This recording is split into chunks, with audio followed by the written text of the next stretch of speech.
everybody? We are back. It is Safe on Launch, favorite podcast, favorite channel, favorite is everything.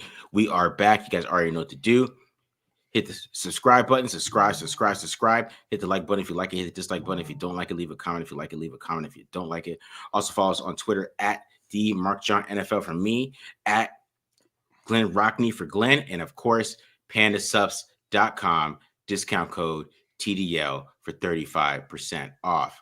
All right, guys. So we're back after taking a little bit of a break from last week.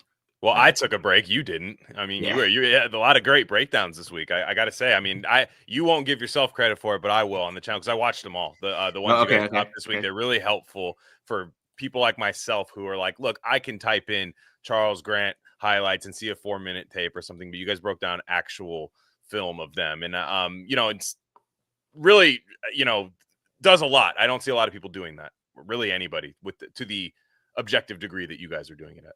Well, I appreciate that, man. Yeah, I mean that's the point of the show, man. Tape don't lie. So you're just kind of deep diving into what these guys can actually do, right? And not just kind of just hyping them up just because they're Raiders draft picks. You know what I mean? That's that's kind of the main thing that you see around here a lot is just hyping people up because the Raiders got him, so we got to hype them up. They're the greatest player that we've ever seen in my life. But yeah, I'm not gonna do that. Can't believe we drafted a whole Super Bowl roster. I know, that's crazy. The greatest team ever. You know what I mean? Like that's the kind of thing that we end up seeing here from a lot of people. But I thought the Raiders draft was still good though. Overall, even though you could say the third round picks besides Darren Porter were a little, Charles Grant's good. Caleb Rogers is a little iffy, but besides that, I thought the rest of the guys are all guys you can kind of build on. So, I mean, it wasn't a draft that bothered me in the long run. Yeah, and I'm the same way. I feel like it's weird. I'm a little bit lower than like the national media. The national media thinks the Raiders had an insane draft. I mean, because there's a lot of stories too. You have Tommy Millott, you have Jack Besh's story, you have Ashton Genty, like these big names. They hit like every box. They drafted freak athletes. They drafted guys with good stories. They have Pete Carroll, who's like a media darling and stuff. So we get a lot of love. And I'm like, I think this is a B. However, and I said this on the reaction show, if I just got to see some of these ifs work once, and then you can draft whatever you want. For me right now, I'm going by old Raiders, where I'm like, okay, will that guy become a slot receiver? Will this 4.3, 6'5", 215 guy that runs a 4.3, will he learn to run more than 2 routes? It's all stuff I'm hoping happens, and I think the coaching staff can do it. I just got to see it work once before I'm saying A+ on some of these picks.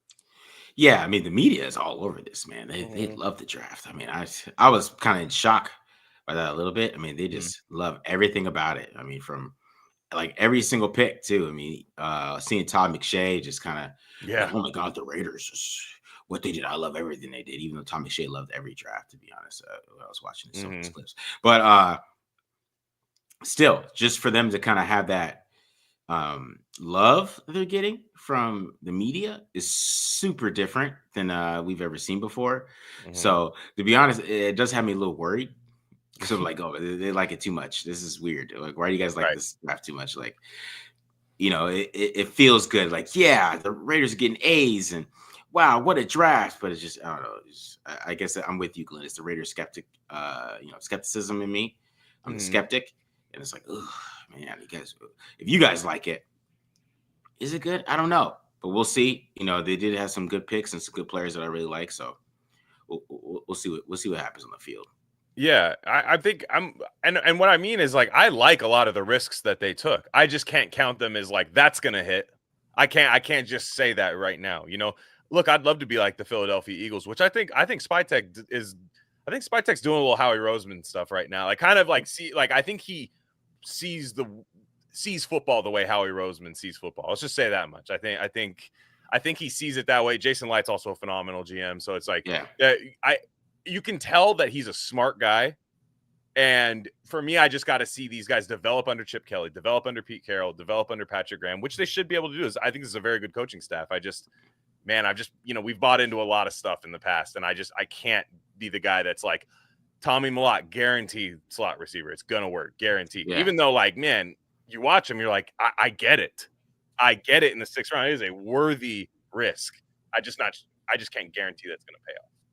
Yeah, I mean, there was a lot of risk in this draft. I mean, you had I mean, basically from the 3rd round, the 4th round and up, they were all type of risky players, from Dante Thornton to Tonka Hemingway to Tommy Mellott, Tommy Mellott, or if I'm saying that right.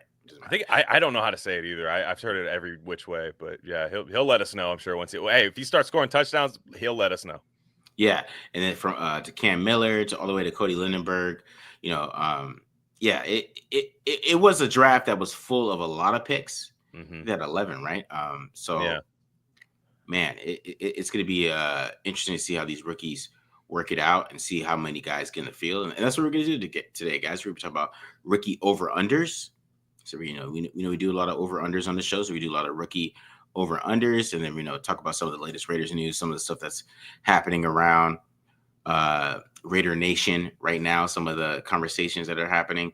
So we talk about that, and of course answering your guys' questions that you guys got for us. So typical Friday Night Live type of show, but you know how we get this done. But yeah, man. Well, I didn't ask you, Glenn. How are you feeling, man? How are you feeling? Well, I guess I spoiled it a little bit by saying that, but it's been fun to reflect on. It's the most interesting Raiders draft in a long time, bar none. I mean, the year they had the 3 first-round picks, I was surprised at how, not fun that was, the year when they took Cleveland Farrell and all that. You're expecting to just have this, wow, I see this, and this happening. But like I said, there's a lot of interesting players. And Cody, there was a comment by Cody in the chat that I thought was really good. You really just got to hit on 3 or 4 of them. You got to hit the blue chip. Genty has to be a blue chip, right? He has to be a foundational piece of this team. He has to be like this Frank Gore MJD thing that I want him to be, just this absolute bell cow back. Besh has to be a solid wide receiver too, and just a good, dependable option. And then one of the O linemen has to hit.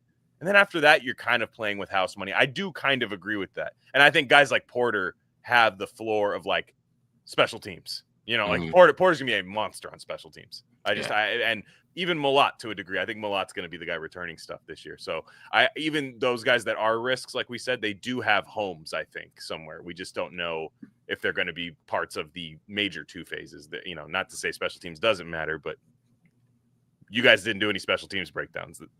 People don't Google that. People don't Google it. How good is this guy at special teams? Yeah. Is this guy a great gunner? Yeah, we know it's important. We know it's important because when you got bad special teams, it's awful. I was at the Raiders Monday night opener, the first game under Dennis Allen, where John Kondo got hurt and they couldn't get a punt off. I was at that game. It's one of the most excruciating things you'll ever see. Yeah, it's hilarious to me, because you're right, Glenn. Who's the gunner, man? I don't know, man. He's a great punt team fullback. I think he's gonna definitely make some waves on the team. You don't hear that. Nobody wants to hear about special teams. I mean, special teams players. I mean, it's something that they kick the ball, the guy catches it. The only guy they care about is the guy running it back for a damn touchdown. So. You know what jersey you never see? I mean, you still see Jamarcus Russell jerseys. You still see Jerry Porter jerseys. Now those guys are often recycling at times, but it's not exactly the, people aren't going out to the store to buy it. You never see a Rock Cartwright jersey. That guy was a great special teamer, but nobody bought a Rock Cartwright Raiders jersey. Yeah, the Patriots fans have a Matthew Slater jersey. I mean, he's the greatest special teams. There's gonna be some coaches in the chat. I know there's some football coaches in the chat stewing right now because I'm just saying, from fan perspective, you just want your special teams to pop off every once in a while and then never give up a huge play. And then it's like referees. You're just I don't want to notice you. Yeah. Mm-hmm. Jake Long saying Jerry Porter was a favorite. Yeah.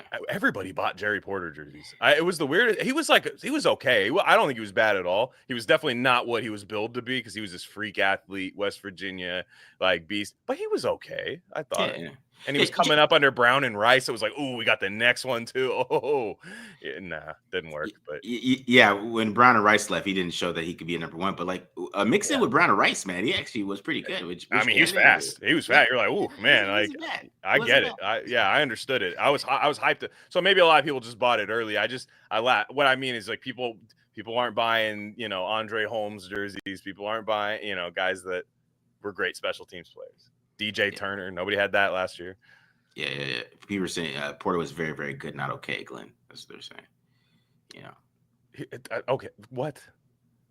I mean, Porter was good with Rice and Brown. I'll give you that. Very. He put 2 varies on there. Yeah, there's a lot of varies. I mean, if you just say he was a solid player, I'd be like, yeah, he ended up being a solid player for the Raiders. Like solid, good, solid to good. Yeah. I mean, overall, We need to win again, guys. We need to start winning again because people are talking about Jerry Porter being very, very good. Yeah, because that's the thing. Like, with Gruden and and then Bill Callahan running Gruden's system, yeah, he was able to eat. I mean, Yeah. Gruden's a damn passing mastermind. Yeah, So I don't know. He's a beast. He's a damn passing mastermind. Run game, I don't know. A lot of 4th and 1s the Raiders didn't get. A lot of 3rd and 1s the Raiders didn't get. But passing, mastermind. So, Jerry Porter. I mean, we'll talk about some of these Raiders legends in the summer. We really should. Yeah, I was thinking we got to do some kind of like retrospective kind of thing, like some kind of draft retrospective, a season retrospective or something. Yeah. Look back at a season or something crazy just to depress us all as Raiders fans. That Jason Campbell, Carson Palmer year needs a deep dive. I think we did because I mean it was a crazy year. It wasn't nonetheless. It was an entertaining then tragic Raiders year.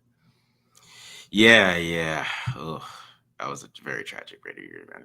Yeah. The Chargers game, I still can't forget it. Watching that game. Oh, that was a Palmer meltdown. I swear, Phillip Rivers did not have a ball hit the ground that game. Yeah. I swear he completed every single damn pass that game. I remember Palmer came out cold, and then I was like, "All right, defense, let's see what you can do." And then they just got tore up. It's like by the guy I hate. Like by the guy I still hate when I see him on TV. Phillip Rivers, he's so good. He's a great guy. Bunch of kids. Oh, we love him. I hate him. I still do. Yeah, because what pissed me off that game is like I gotta look this up. But it was Malcolm Floyd. Oh, Malcolm Floyd, big guy. Yeah, that's right. He was a big dude. That made me sick watching Malcolm Floyd just ball over the Raiders that game. That was sick. Join the crowd of just random ass guys that like have a Hall of Fame game against the Raiders. Yeah, I looked this up. He went for 7 for 127 and a touchdown in that game. Yeah, Demarcus Robinson had 4 touchdowns and a half against us one time, Marcus. It's a thing we do. Your wide receiver 1 will be held to like 27 yards a game, and then like they'll be like, oh, and then this guy they call it from the practice squad is the next Randy Moss. Yeah.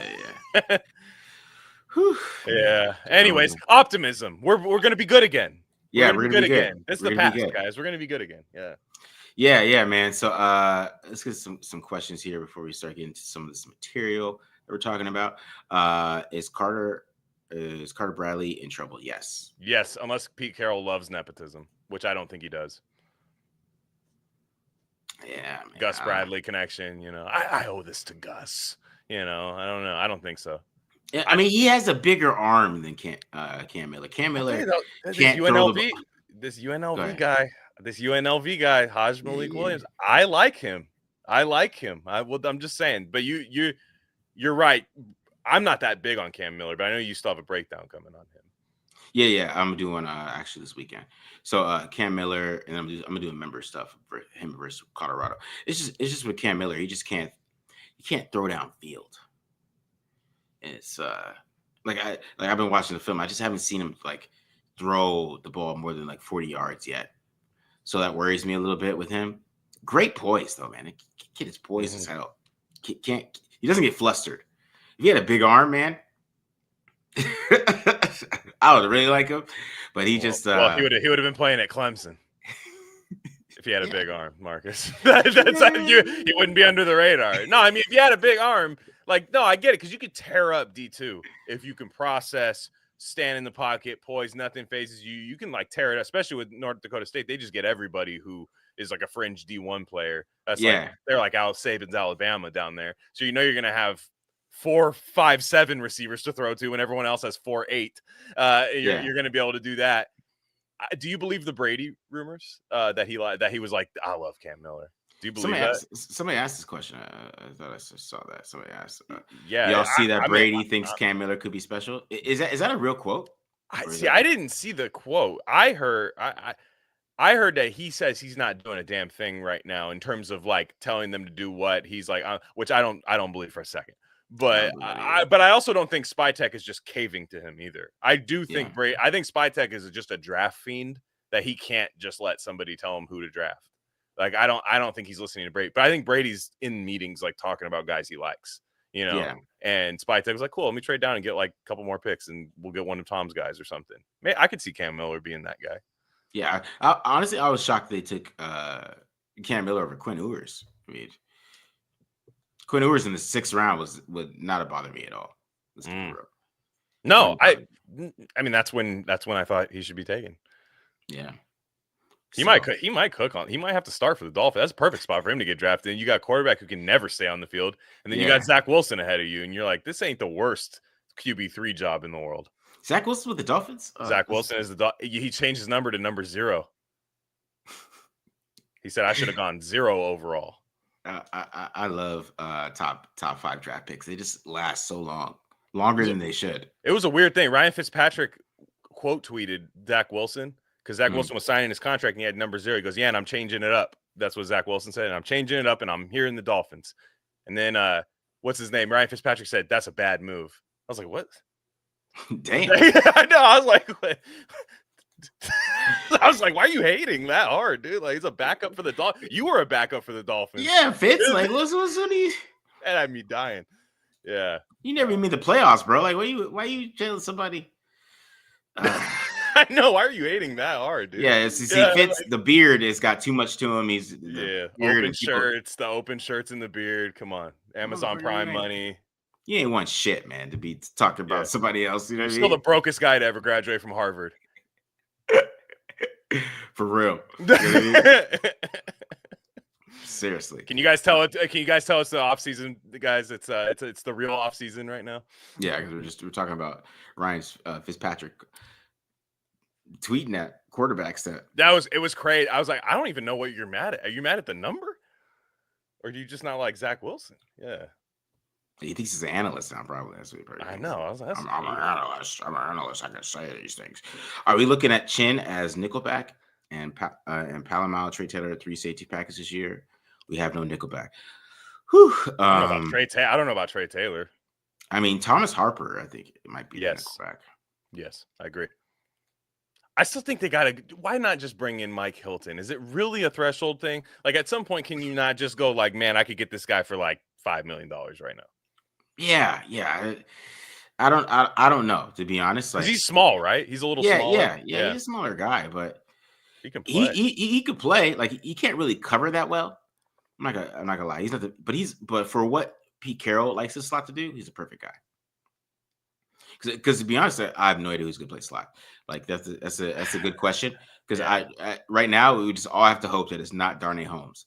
That's what we all have to hope. I don't care who else it is, as long as it's not Darnay. I could see, and I'm just gonna say this right now, just as a prediction. Bennett in the slot, Stokes, and Porter. Yeah. I'm not saying I love that either. I'm not like, oh, that's no fly zone. I'm just saying that might be who wins the 3 jobs. Yeah, because unless they move Bennett inside, because Bennett did play. That's what I was saying. Bennett at the college. nickel. Yeah, Bennett at the nickel with those 3, with Stokes and Porter outside. Yeah, that's not crazy. No, to be honest, I'd put it as the favorite if I was gambling on it right now. It's just Bennett can't tackle. I just can't have a slot player that can't tackle at all. Yeah, it's bad. I don't love it. To be honest, I don't love it. Like it's just I think that's what's going to happen. Yeah, he said Lonnie Johnson is a slot. I don't think that's an upgrade. To be honest, what did we just say about special teams? How many Telesco guys are getting caught? Thank you, Trip, for the donation. Dylan Lobby, unfortunately, man, when they draft 2 FCS kind of smooth white dudes in the 6th round, they saw the twerking video and they're like, nope. I gotta pull up these Tom Telesco draft picks here because Dylan Lobby is one because we haven't even talked about him all offseason. Has Dylan Lobby been mentioned at all? No, he did have a top 30 visit with the Buccaneers though. I do keep thinking about that, like because Spytek, I just feel like they love the FCS or where was Dylan Lobby? He was FCS, right? Yeah, Lobby was New Hampshire. Yeah. So FCS, maybe Spytek just loves that damn division or something, or he loves that league, I should say. Maybe, but he did have a visit. But I don't know. I mean, to be honest, like is Sincere McCormick? I mean, he's still on the roster. I mean, if he's the running back 3, mean, they technically don't have a third running back, right? I don't think it's Zamir White. I really don't think that he's going to make the team. You never know, man. Maybe Zamir White has a bounce back, bro. Maybe he has a bounce back. Maybe he has a bounce back. Yeah, other Telesco guys, I would say, I think DeCamerion Richardson will be safe. I think he'll get another year. Just the traits, the speed, the size. I just feel like he might be very back into the roster, but still. Trey Taylor is one you just never know about. I don't think he's fast enough. I don't think I really don't. So I think Harper is going to make the team over him. Yeah, maybe. Yeah, that's gonna be a sneaky one, Trey Taylor, because I really did like his film, but I mean, he didn't have a kind of slow. He is kind of slow. They already cut Devonshire, so he's gone. He's gone. I think Tyree. I actually think Tyree Wilson's gonna. That's gonna be the kind of the X factor on defense, like of the old regime. I know he's he's a Ziegler guy technically, but he's gonna be the guy that I think he fits exactly what Pete Carroll wants to do at that position. So they are going to give him, I think, a year. Just let's see. Let's just see. And, he did improve from last. It's not what we want, but he is going upwards, even though if it's just to kind of good. Yeah. I mean, Eichenberg, I'm looking at Eichenberg. I mean, they basically drafted the same guy. Yeah. I fear the worst for him, too. Now that I'm thinking about it. Yeah. I fear the worst for him. Yeah. But Telesco, guys, you're talking about how many? I mean, Brock Bowers, the first 3 of his picks are very much safe on this team. So, that's what matters. So I don't know. Did he get hired somewhere? As a consultant or something? Is he? No. He'll probably just kick back and get paid for probably his 4-year deal. So I would do the same thing. Yeah. Eichenberg's 233 pounds, so he's probably getting cut. He's below the threshold. Yeah, he's grab some orange slices, Tommy. Give them out to all the 245 pounders. Pete Carroll's how much you weigh? Yeah. He's I'm around 229, 230 during the season. Oh, yeah, we're gonna have the running for this drill. We're gonna have the running back carry Tommy Eichenberg as the football, and while the men play. And we'll see. Tommy, go get him. Go get him. Go get him, Tommy. Go get him. All right. Might hear this draft show me how many holes the Raiders have this year. Would you say the team is a 9-win team in the best case scenario, maybe 10 wins on scheduling and a good offense? I don't know that I see 9 or 10 this year. Yeah. The defense is not good. I'm looking at the defensive roster. It's really hard to look at it. Look, I think the D-line's got potential. I think I got to see what their plan is defensive tackle wise, stopping the run. But I do think they have a lot of good run defenders on the roster. We'll see about Wilkins' health. A lot of people outside the building seem really concerned about him, but inside the building, they seem like he's there and he's in these videos with the team and stuff. I just think the secondary, it's man, Pete, I hope if you're trying to win this year, I hope you see something I don't. Yeah. You look at the secondary and it's man, I like the Jeremy Chin edition, but everybody else, I like the Darian Porter draft pick, but are we going to ask him to be shut down his first year? Just stud. The guy's played 7 games at corner, started 7 games at corner in his college career. So it's really tough for me. I think they're going to be super entertaining. I think they're going to be like the Arizona Cardinals were last year, where it's people watch them and go, whoa, watch out. These guys can play. They're not quite there yet, but these guys can play. And I think they're moving in the right direction with this division, which I hate saying that because I hate all the teams in it, but with this division, this conference, it's tough to see 9 or 10. I think 7 or 8 is where I would live. Yeah. It depends. I think they're going to start off really fast on offense. I think people aren't going to be able to figure out what Chip Kelly's doing for a while. So it really could be on how the defense plays. So, I mean, I could see them getting to 10 wins. I could see it. Yeah. But it's going to be how they finish the year. I think they're going to start off really fast. Right. I mean, they're going to shock us. They're going to have us all hype. Oh my God, they're 5-1. And, we're going to be all hype, right? Just because they're cooking on offense. And it's all going to be on Chip Kelly when teams start to adjust him. Because to be honest, teams have no idea what Chip Kelly's going to do. They don't know what the hell he's going to do. What is he? I mean, we really don't know what he's going to do in the NFL. Coming back to the NFL after leaving college, he's already kind of changed the way that he calls plays. Been more of a what I would say NFL style offense he ran in college. I mean, before it wasn't NFL style at all. So it's gonna be interesting to see what he does and how quickly teams figure him out. And I think that's going to be a part of the season is how quickly teams figure out Chip Kelly. And if Chip Kelly can adjust and if he keeps cooking, then I mean, they're going to be pretty damn good on offense, I think. So that's going to be the interesting part. It's going to be interesting, right? Because I think they might be the polar opposite of last year, where I think last year you watch them and you're like, oh, there's some things on defense I like that they're doing. Offense, besides Bowers and then, the draft class at offense, like you're like, besides that, they really don't have a damn thing happening. Jacoby Myers is good too, but it might be the opposite. I think they're, like you said, their offense might come out and it's like, holy crap, they're running for 5 yards a carry and they have the best deep passing analytics in the league, and people are going like, whoa, watch out. But the problem is, it's just like, man, on defense, like, can they take the ball away? Will they be able to take the ball away finally? I mean, just there's just a lot of ifs, and it's kind of the theme of this show that we were talking about at the beginning. You just said, is Chip Kelly good? If Chip Kelly's good, I have no questions. Like, you know what I mean? Like, we're gonna cook, we're gonna light teams on fire, we're gonna make them beat us 40-35, and then next year attack the defense, and I think it's going to be a lot of fun. I think you're going to watch like a good product. I just think there's going to be some frustrating losses this year where you're like, God, that was just a couple. We or like some injuries, right? The Raiders cannot have any major injuries this year. I'm just looking at their roster, and they drafted 11 guys. If the draft class is great, again, that could be the way they could surprise people this year in terms of contending. But otherwise, you look at like, man, Wilkins can't be hurt this year. Crosby can't be hurt this year.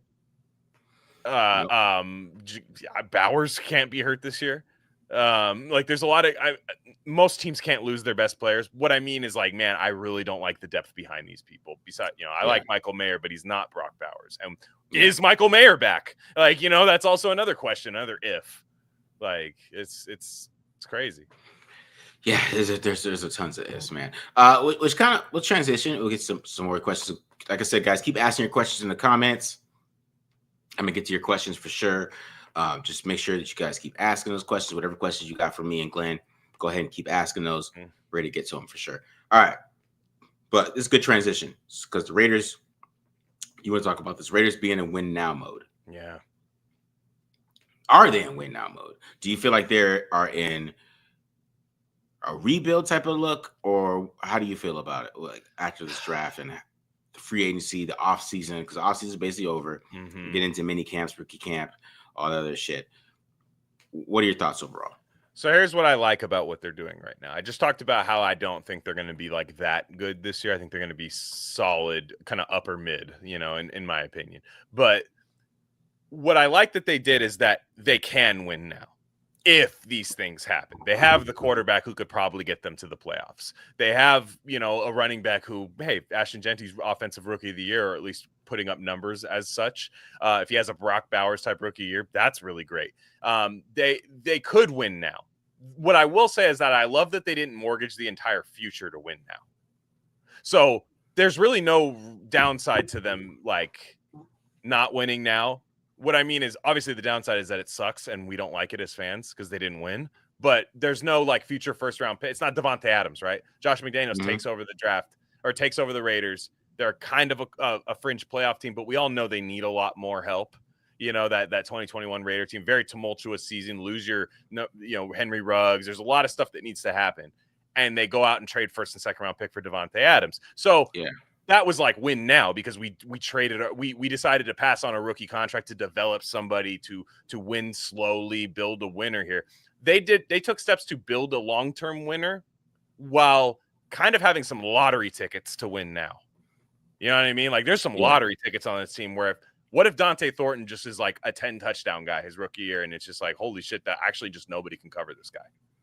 You know what I mean? In the scope of this offense, and you're just like, yeah, that's why they're really good. They had like 2 or 3 draft picks light the world on fire, and Geno had a good season, and they stayed healthy on defense. I just don't think they're going to win now, but they can. I think long term they're set up to really make some good moves over the next few years, where they don't have to scramble every offseason.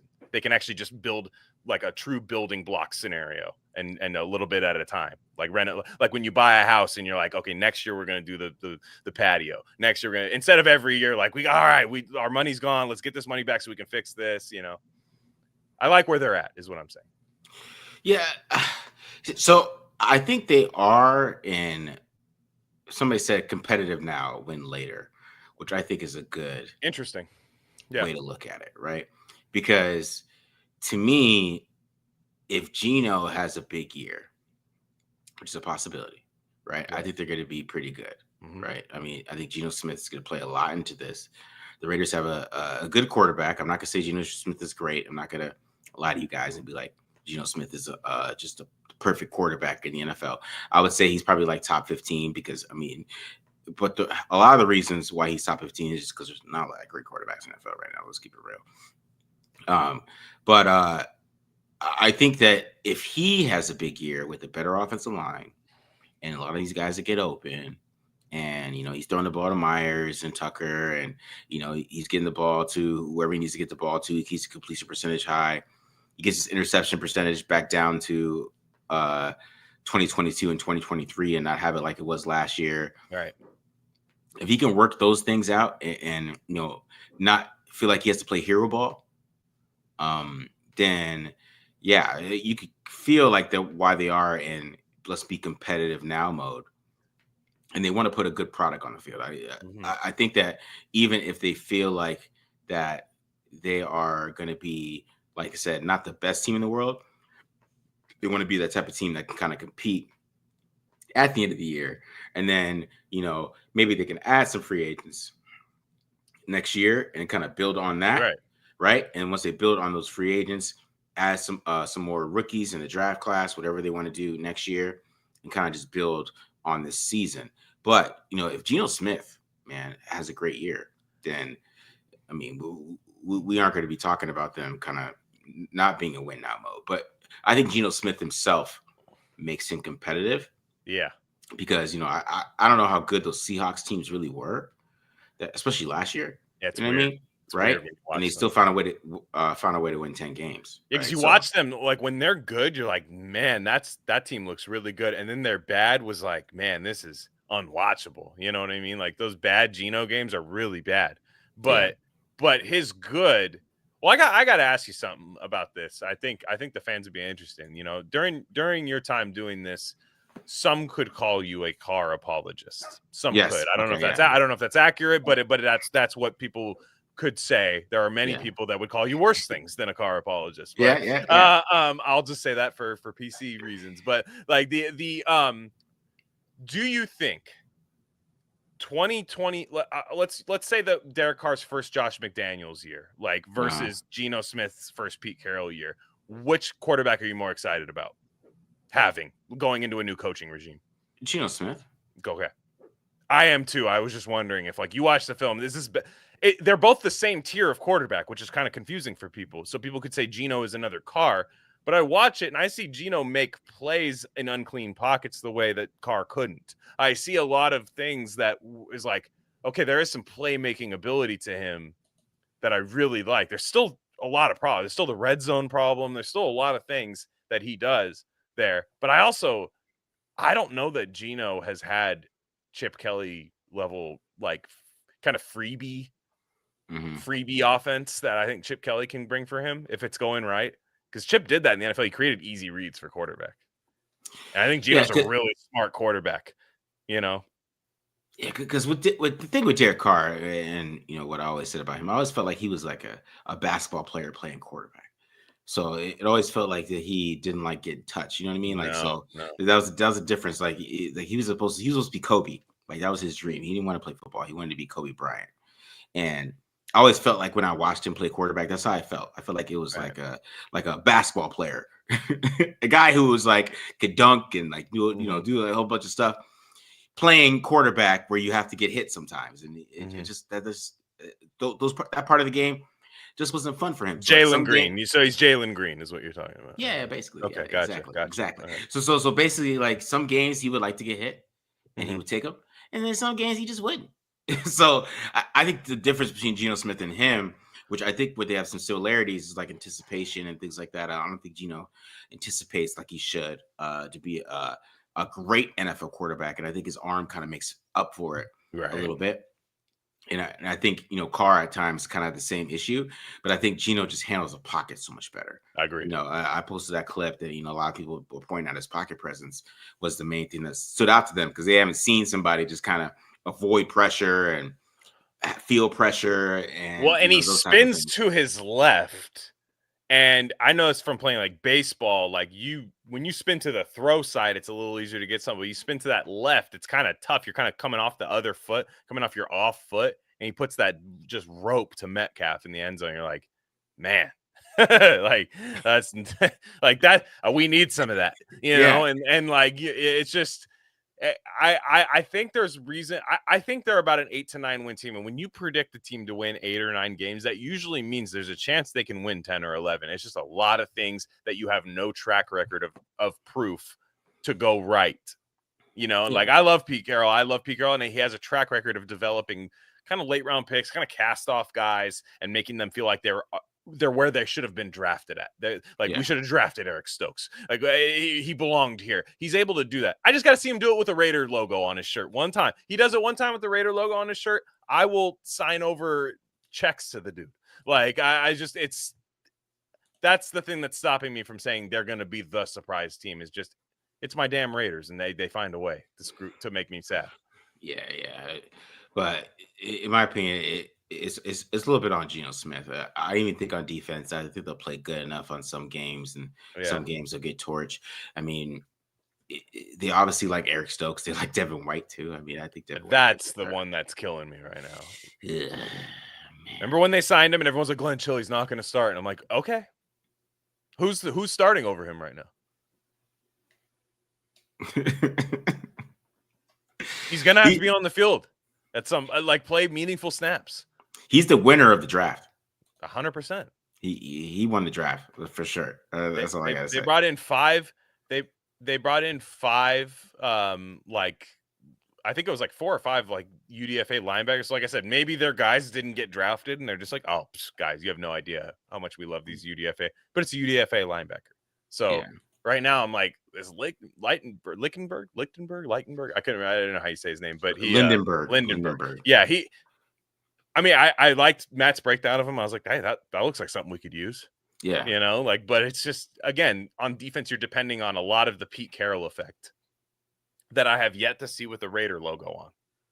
And a lot of fans don't want to put themselves in that position where they're like, no, it's going to work out. We got the right guys in. I've been told that before. I know that this is different, though. When I watch the process, I'm like, it does seem a little different. It seems more competent, So I am long term. I feel fine about them, to be honest. Just this year, why can't we be Washington, right? I know Jaden Jaden Daniels lit it up for Washington, but they also brought in Dan Quinn. They also had a really good draft. They had some nice free agent signings. Like there were a lot of things other than Jaden Daniels that were good about them, and Jaden was the X factor. And what if we get a top 8 season out of Geno Smith? Yeah, that's really what it comes down to. Yeah, they're killing Kenny P because Kenny P said, "You're crazy to say that." He says I'm drunk. He said I have an alcohol problem because I didn't predict 4 wins. I mean, 4 wins. I mean, it has to be if Geno gets hurt. Yeah, for sure. Yeah, man, you could see Aiden O'Connell again. I know all the fans would be happy about that. Which is crazy because as a backup, the backup to Geno, I feel pretty damn good about the position. I don't mind Aiden O'Connell's backup. No, and then like I said, my guy from UNLV. Oh, that's QB3, developmental QB3. You play. Hey, guess what? The Raiders play a mobile quarterback. All right, mobile quarterback that likes to move around in the pocket. I think that they're probably gonna have Jaden Daniels on the schedule this year. I think they play the NFC East. Yeah. Haj Malik Williams, practice squad quarterback. He's going to be Jaden Daniels, and he's going to develop. I actually really like him a lot. That's kind of my. I want to get out ahead on that. I think he might. I think he might win the QB3 job. Okay. All right. Let's get some more of these questions here. Could Porter be a punt returner? I don't know. I think Touchdown Tommy might hold down both return spots. Yeah. I think where I feel really confident with him at is that return spots because I mean he can his. I can't wait for your breakdown of him because he's not going to play the position that you have the most faith of. But the movement skills, I'm like, damn, there's something there. And I think now to me on kickoffs, I'd try it out in camp with Thornton because you get that running start. Yeah. On the kickoff, and you get to kind of set up a thing. Like, what does Thornton's vision look like with the ball in his hand? If that dude's good, you have a Cordero Patterson on your hands. Yeah. Same school. Only thing I'll say that Thornton, he doesn't have a lot of yak ability. So I just wonder though, because all you got to do is make literally one cut on a yeah, kickoff. with kickoff, yeah, On you're kickoff, right. it's one cut. Punt return, you got to make 3 or 4 guys. I mean, punt return's a different beast. I don't expect Thornton to be a punt returner, but on kick return, it's like I gotta it's blocked the right way. You're a running back, when that happens, and he that's I'm actually really interested in who they're. I said I hated special teams earlier. I'm interested in who wins the return battle, but I think it's Tommy Millott at the point. Yeah. I mean, that's the important special teams position, Glenn. Let's get real. It's the one everyone can usually name the guy, who's doing it and stuff. Yeah. There you go. Yeah, we got a Panda Sub shout out. Got some chocolate ice cream here.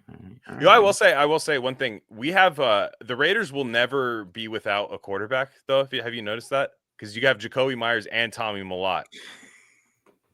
If Tommy Millott, I'm assuming, I think he's going to make the team. But like, if he makes the team, you have 2 emergency quarterbacks that like have played quarterback. Yeah. So it'll be interesting. Yeah, I mean, Tommy Millott was not that bad at quarterback. Yeah, that's who I'd put in. I'm like, Tommy, make it happen. I'm bringing in JJ Pegues. We're doing wing T. I mean, to be honest, I mean, him and Cam Miller. I'm like, I don't know. I feel like you maybe should try Tommy. I think that's what they did. They drafted them both, and they're like, let's figure it. Hey, we'll see. Yeah. Maybe you should try it. I mean, just see. Let's see. I mean, if it doesn't work, I mean, we tried Terrell Pryor. Yeah. Don't put the footage out on social media if it doesn't work. Exactly. It's all good. What do you think was the biggest reach and steal in this draft for the Raiders? Still Caleb Rogers to me. I don't. That one has never made sense to me. He seems like a nice guy. I saw his interview today at minicamp. Definitely understand the leadership aspect of him. I think he's kind of a question mark at both positions. I don't think he's a tackle because I think his arms are too short. I think a bull rush at guard is going to just put him in the hospital at times. Like Chris Jones, if he has to come in and play and then Chris Jones gets in front of that guy, like, I mean, I know Chris Jones beats everybody, but let's even like an average defensive tackle, I wouldn't trust him at. Every other pick, I thought at least value. I mean, Tonka Hemingway, I think is a little bit of a reach, but I like his quick twitch ability at least, where I think maybe there's something there. Mm-hmm. But Rogers, you're talking about a top 100 pick. Top 100s when like everybody should care about, know. And I like the pick. I like Charles Grant's long-term ability, but Rogers, I'm not sure I see it. Yeah. Who's your steal?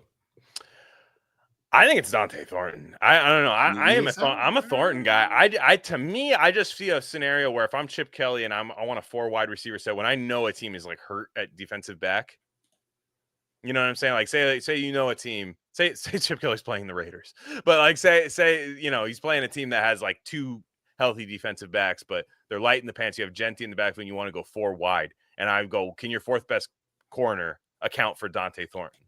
And that's like when I start using him. Early is just like when I know I have that kind of mismatch. And to me, I think that's who it is. And Millott is like the ultimate dice roll, like where I think Millott is either going to become a staple, like Raiders legend, or not make the team out of camp. Like those are one of the two. But I think it's Thornton for me. Yeah. Andre Grease says, well, thank God you guys are not doing the Raiders drafting. God, man, Andre, relax, man. Damn. I think I'd be pretty good at drafting, to be honest. I think I'd be all right.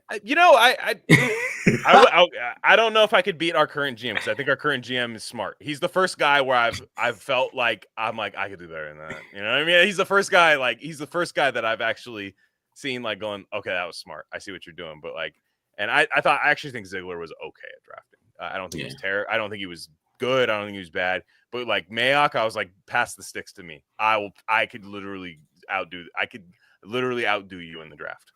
Yeah, for sure. I agree. All right. After seeing the guaranteed money for Genty, are you still feeling good about the pick? I mean, it's basic number. Wait, 6. Who's your steal? We didn't talk about your. Oh, my bad. Yeah. Jack Besh is my steal, because I agree with you. Caleb Rogers. Caleb Rogers is the reach. I mean, Tonka Hemingway, you could. Yeah, but that's a 4th round. That's ultimately a 4th round pick. I mean, he's basically Matthew Butler. That's what bothers me about him. But a round earlier, yeah, basically, but a round earlier, it's Matthew Butler. Gotcha. But yeah, Jack Besh is my steal. I think Besh is good. Yeah, Porter's got the potential too. Porter has the potential, I think, too. But so you're saying Besh top 60 pick? Mm-hmm. Well, to make him a steal, that means you're talking about 1,000-yard receiver. I think he can be, man. Eventually, Okay, gotcha. I think he can be. I like him a lot. He looked good. And that videos today, they were putting out a camp. You're like, man, he's moving the way I need to see a guy move, like, so you think so, huh? Yeah, he's. I like Besh a lot, man. I think he can ball. I think he can play. How much guarantee money did you get? Basic number 6 pick, right? So he got 4 years, 35. I don't know. Is it all guaranteed? I thought first round picks were always all guaranteed. Yeah, it's all guaranteed. But I mean, that's normal number 6 pick type of stuff. And that's the argument against taking a running back top 10 is that if you were to take a tackle at that position, you're paying them back end of tackle money, right? For starting tackle. But if you draft a running back 6 overall, you're paying like the top 10 already before they take a snap. So I'm not saying I agree or disagree with that. That is the metrics. Then that's why people hate it. Yeah, I mean, he's getting paid $11 million. Yeah, so he has to be elite. I mean, to be honest, like Genty has to be an elite running back. Yeah, prime to Tyrell Williams or prime. Cooper was good, man. Cooper was good. People, he. The thing is, he needed a little testosterone. He just. But he was good. He was a good player.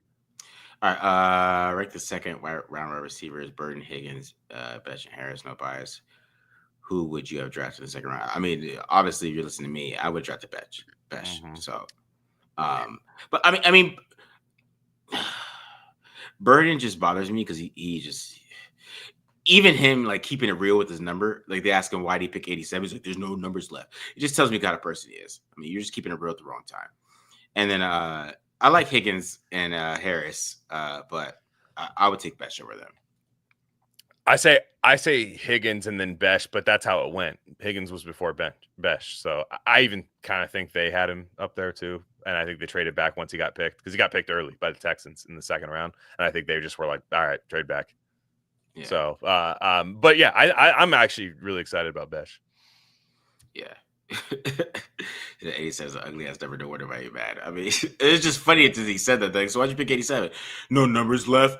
I'm like, bro, so you're a truth teller. Well, where do you weigh that against Abdul Carter begging, at least Giants Hall of Famers to use their number? Because I think that's beta. What are you doing, bro? Pick a different number. So what I mean is, would you rather have a guy just not care? Like Luther Bird's basically saying it doesn't matter. I kind of think it's alpha, where he's like, I don't care, dude. I mean, it's alpha. Yeah. I'm not saying it's alpha. You could put a Target barcode on me, dude. I'm gonna go off. I'd say I like that. I don't know. I don't know if I agree with you there. I mean, I'm not saying it's not alpha, Glenn. What I'm saying is gotcha. People don't like that shit. That's what I'm saying. And you also didn't like his film that much. No, I did not. So that's real. I think I peeled back the layer. I think it's really you don't like his film that much. No, I don't. And then that, yeah. It's 2 questions. This is back to back. Are you guys worried about our safety group? Who is our best safety? I'm worried about the entire secondary. Me too, a little bit. Yeah, I mean, it is. I will say our division's quietly turning into a short pass and running division, which nobody's talking about. Everybody thinks AFC West is like shootouts all day. No, it kind of is, but it's yak and running the football. That's what teams are doing in this division now. And so I will say that's that. And I think the secondary is going to be a better tackling secondary than it's been in years past. But wow, the names there, it can't really excite you. I mean, I guess it's Jeremy Chin, right? I mean, Jeremy Chin's the best one. Right? He can't get hurt this year. Yeah, I mean, Palomal's good too. I'm always Mount Point High School. You know what I'm saying? So, but Jeremy Chin, I think he's probably the best safety right now. I would say. Which is interesting because he's kind of typecast into one role, as the Jerry, which I think he'll do a great job at. And I'm very excited about the signing. And I like Palomal, especially because Pete, with his uncle Troy, I like that too. So we'll see. I like that too. How y'all getting college tape up in smoke? I'd have to kill you for that. Yeah, he's got these Mission Impossible little hard drives you don't know about. Don't worry, I know, guys, but I swore I wouldn't say a thing. I gave it out to somebody the other day, and their whole video got shut down. So and by you. So I'm getting that underground shit right there. All right, you're on the LimeWire. You're on LimeWire. Who are the certain outside linebackers? I mean, torrenting all 22. Crosby, right? Crosby and Kuntz, I guess. Mm-hmm. Who's wide receiver 1, 2, and 3? I would go.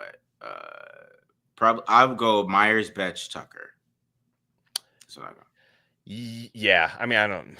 Yeah, that's who it is, right? Because I don't think Thornton's going to be there year one, even if he gets a starting position and he just is the shocking player of it all. It's going to be a couple of years out. I think he's going to be a specialty kind of player that you bring out mismatch wise to be like, all right, let's see if you guys can cover 4 of our guys, right? But Myers, Besh, and Tucker, and then you have Bowers, and then hopefully we get a Michael Mayer resurgence. All right, man. We're getting a lot of questions today, man. People still want more. People still want more. We're questioned up today. But before we get to more questions, let's talk about Josh Jacobs' comments. I kind of want to talk about this. Yeah, but it's. I'm saying right now we have a lot of Laker fans watching right now. Oh, they don't got anything to watch tonight.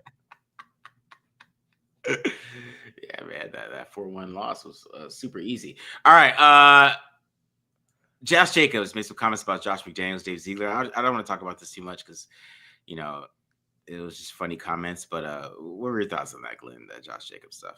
So I have a thing where I can't listen to Josh Jacobs say anything because I get really mad. I've kind of always been a little bit of a hater. And what did he say?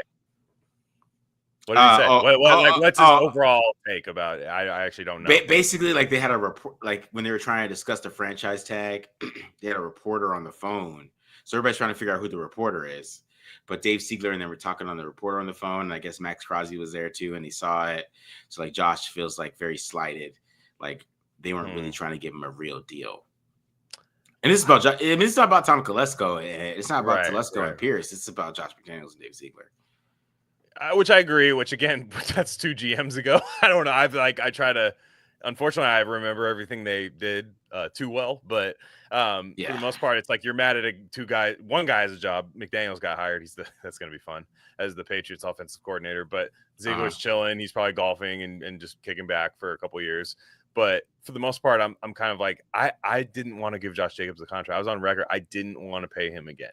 And let's be real. I think the Packers are in a better spot than the Raiders. It's the same thing with Saquon going to the Eagles, although we've clearly realized Josh Jacobs is not as good as Saquon Barkley. Like, we know this, and that's why they didn't pay him. You know, it's kind of a weird thing, right? Like, these guys go to better teams that can take them on. Don't waste a first-round pick on them. Use their first-round picks on other players and stuff. So I just didn't want to pay him again. I don't know. I feel better. They have Genty right now, and I think Genty's better than Josh Jacobs. I do. I actually think Genty is a better running back than Josh Jacobs. I'll say it right now. So I wouldn't have paid him, and if it came out in a sloppy way that they weren't going to pay him, then I'm sorry, dude. But again, those are 2 guys that are getting paid now to not coach the Raiders. So clearly, it didn't work, Josh. I don't know. You're mad at people who aren't good. Yeah, I mean, I don't know what he's so mad about. He's mad bitter about the Raiders. He's just a zoomer, man. He's Gen Z. He's just Gen Z to the core, where it's just sulking constantly and like side just eye emojis and just like, man, just say the thing, man. And then they finally say, well, when you got Will Compton around, I'll finally tell you my thoughts. Okay. Yeah, I just can't get over him telling a girl he loved them after 4 days. So I'll never look at Josh Jacobs. The guy's a walking Drake lyric, dude. I'm just telling you. I like Genty. Genty's like, my dad would make me do 100 push-ups if my bed wasn't made correctly. And then you got Josh Jacobs. And I know Josh Jacobs came from humble beginnings. I'm not talking about his life story, but I just mean the way that he conducts himself now is different, than what I actually want out of a running back. I wish him not. He went to the NFC. I have no problem with him going off for the Packers. I don't hate the Packers. I have nothing against them. It's not an issue to me. It's not like Saquon going to the division and just running down your throat and setting records against you. That's different.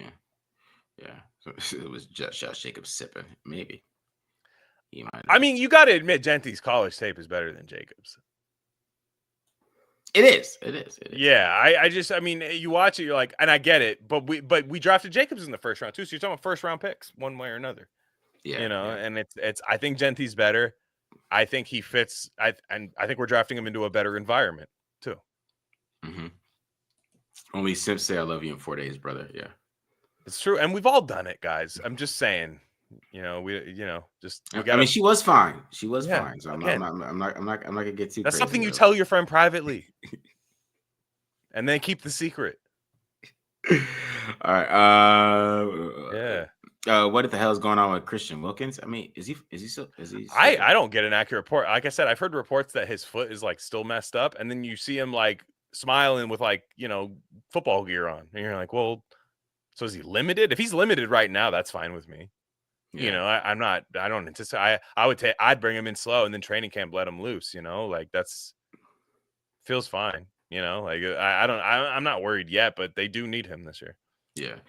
Jackson Powers playing center. He announced that. I saw somebody asked about Watch from the Raiders official Twitter account. I sent it to Marcus. I said, wow, because Jackson Powers Johnson, people comparing him to Chris Farley, they're correct. He's very much a Chris Farley type guy.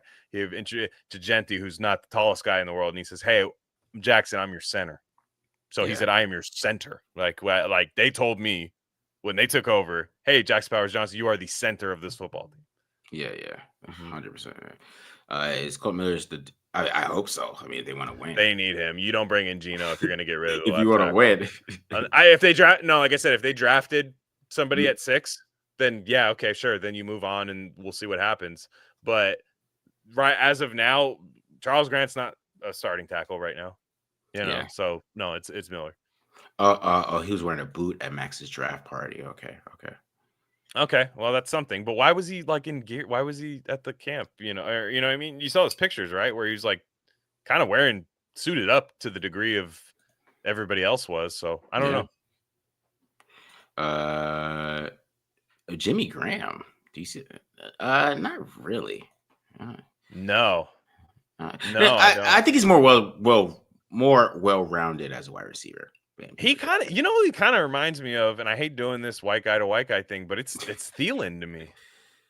I think he's got Adam Thielen. He's got that physicality of like a Rams receiver too. Like I definitely think the Rams would have taken him if he slipped to the 3rd round. Like he's got that kind of like Cooper Kupp kind of like weird yak where you're like, I don't know how they got that 10 yards after the catch, but they got it. He's got that kind of thing. But I think he's got a little Thielen to him too. Yeah. David, we answered your question. Just go back a little bit. We talked about your the Beck and Besh and all those dudes. Mm-hmm. The possibility of Pete may end up fixing Devin White. I mean, teaching a guy how to cover is crazy. Teaching him how to tackle. Yeah, right. And that's my problem. And now Pete, that means when all we know about Devin White is that we know that the Seattle Seahawks had a high ass draft grade on Devin White.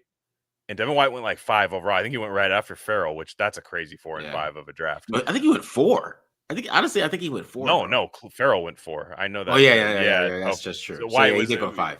It went 5, which is an insane top 5. Like, what I mean? Like, it's like those are 2 guys that are not top 5 picks.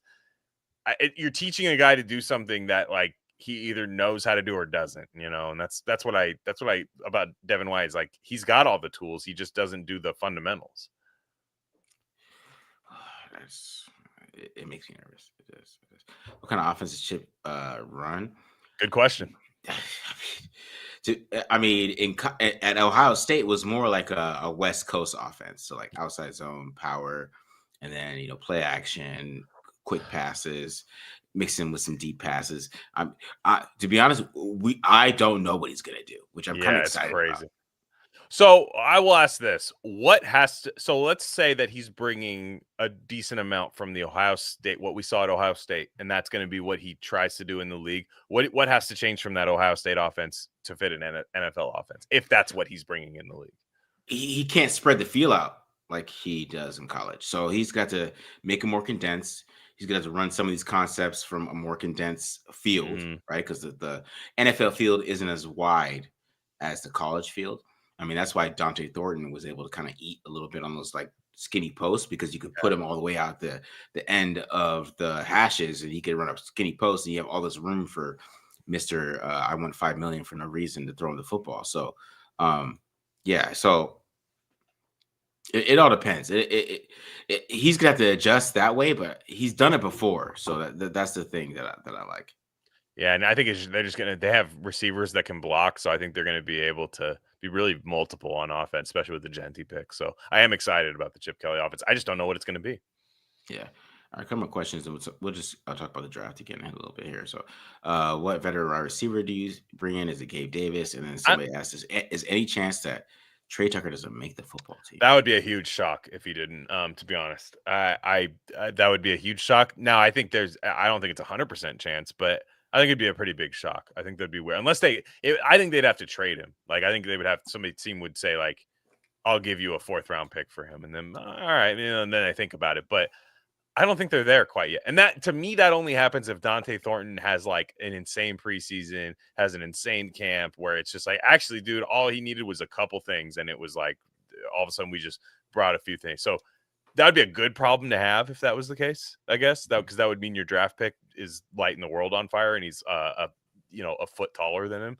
And yeah, that would be. What was the question? The question before was interesting too. What was the question right before that? That was Gabe Davis. I don't think they need to add any receivers. I think they're fine. I don't think so. I don't think so either. I think they're fine. Gabe Davis. I mean, I don't hate the guy. I mean, if they bring him in, they bring him in. But Jacksonville, they kind of go die out there sometimes.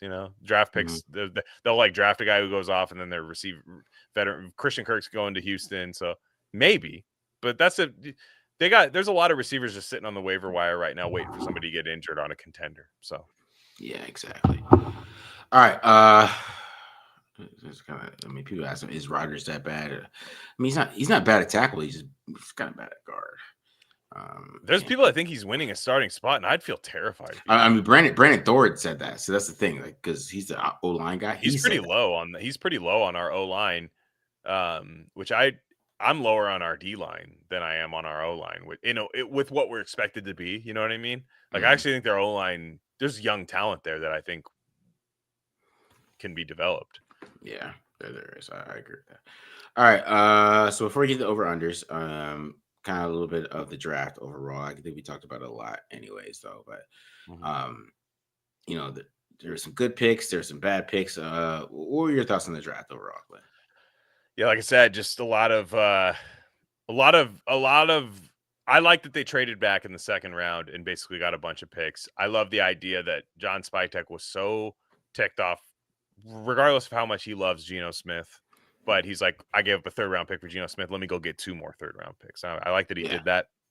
And I love that one of those was used on Charles Grant, because I think that truly has home run potential.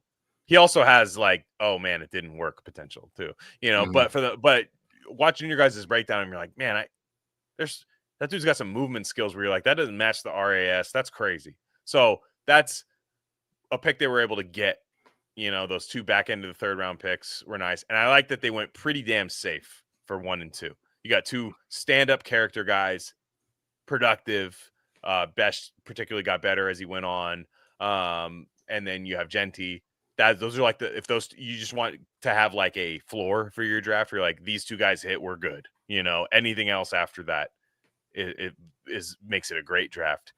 To me, I'm not ready to count the chickens before they hatch, basically. But I'm very excited about it. And I think preseason games this year are going to be awesome because of it. They have 11 guys coming in, and they all have high athletic scores. Like, it's going to be fun. I think they're going to dog some teams in preseason. Like, yeah.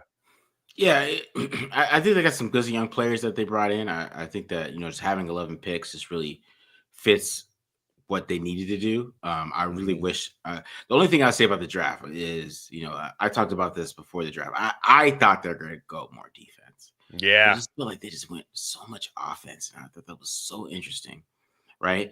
Because they have more holes on defense than they do on offense. Like, if the Raiders, if you're a Raiders fan, and let me know in the comments if I'm crazy. But if they didn't draft Rodgers, right? Let's just say they didn't draft Rodgers.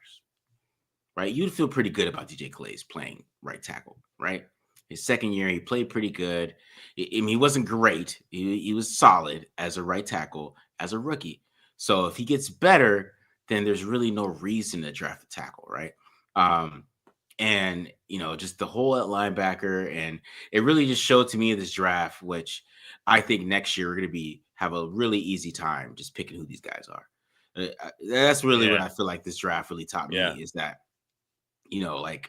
He didn't draft a linebacker to the 7th round because he was the last guy left over 235 pounds. So if the guy's not 240, he's not going to draft him at linebacker.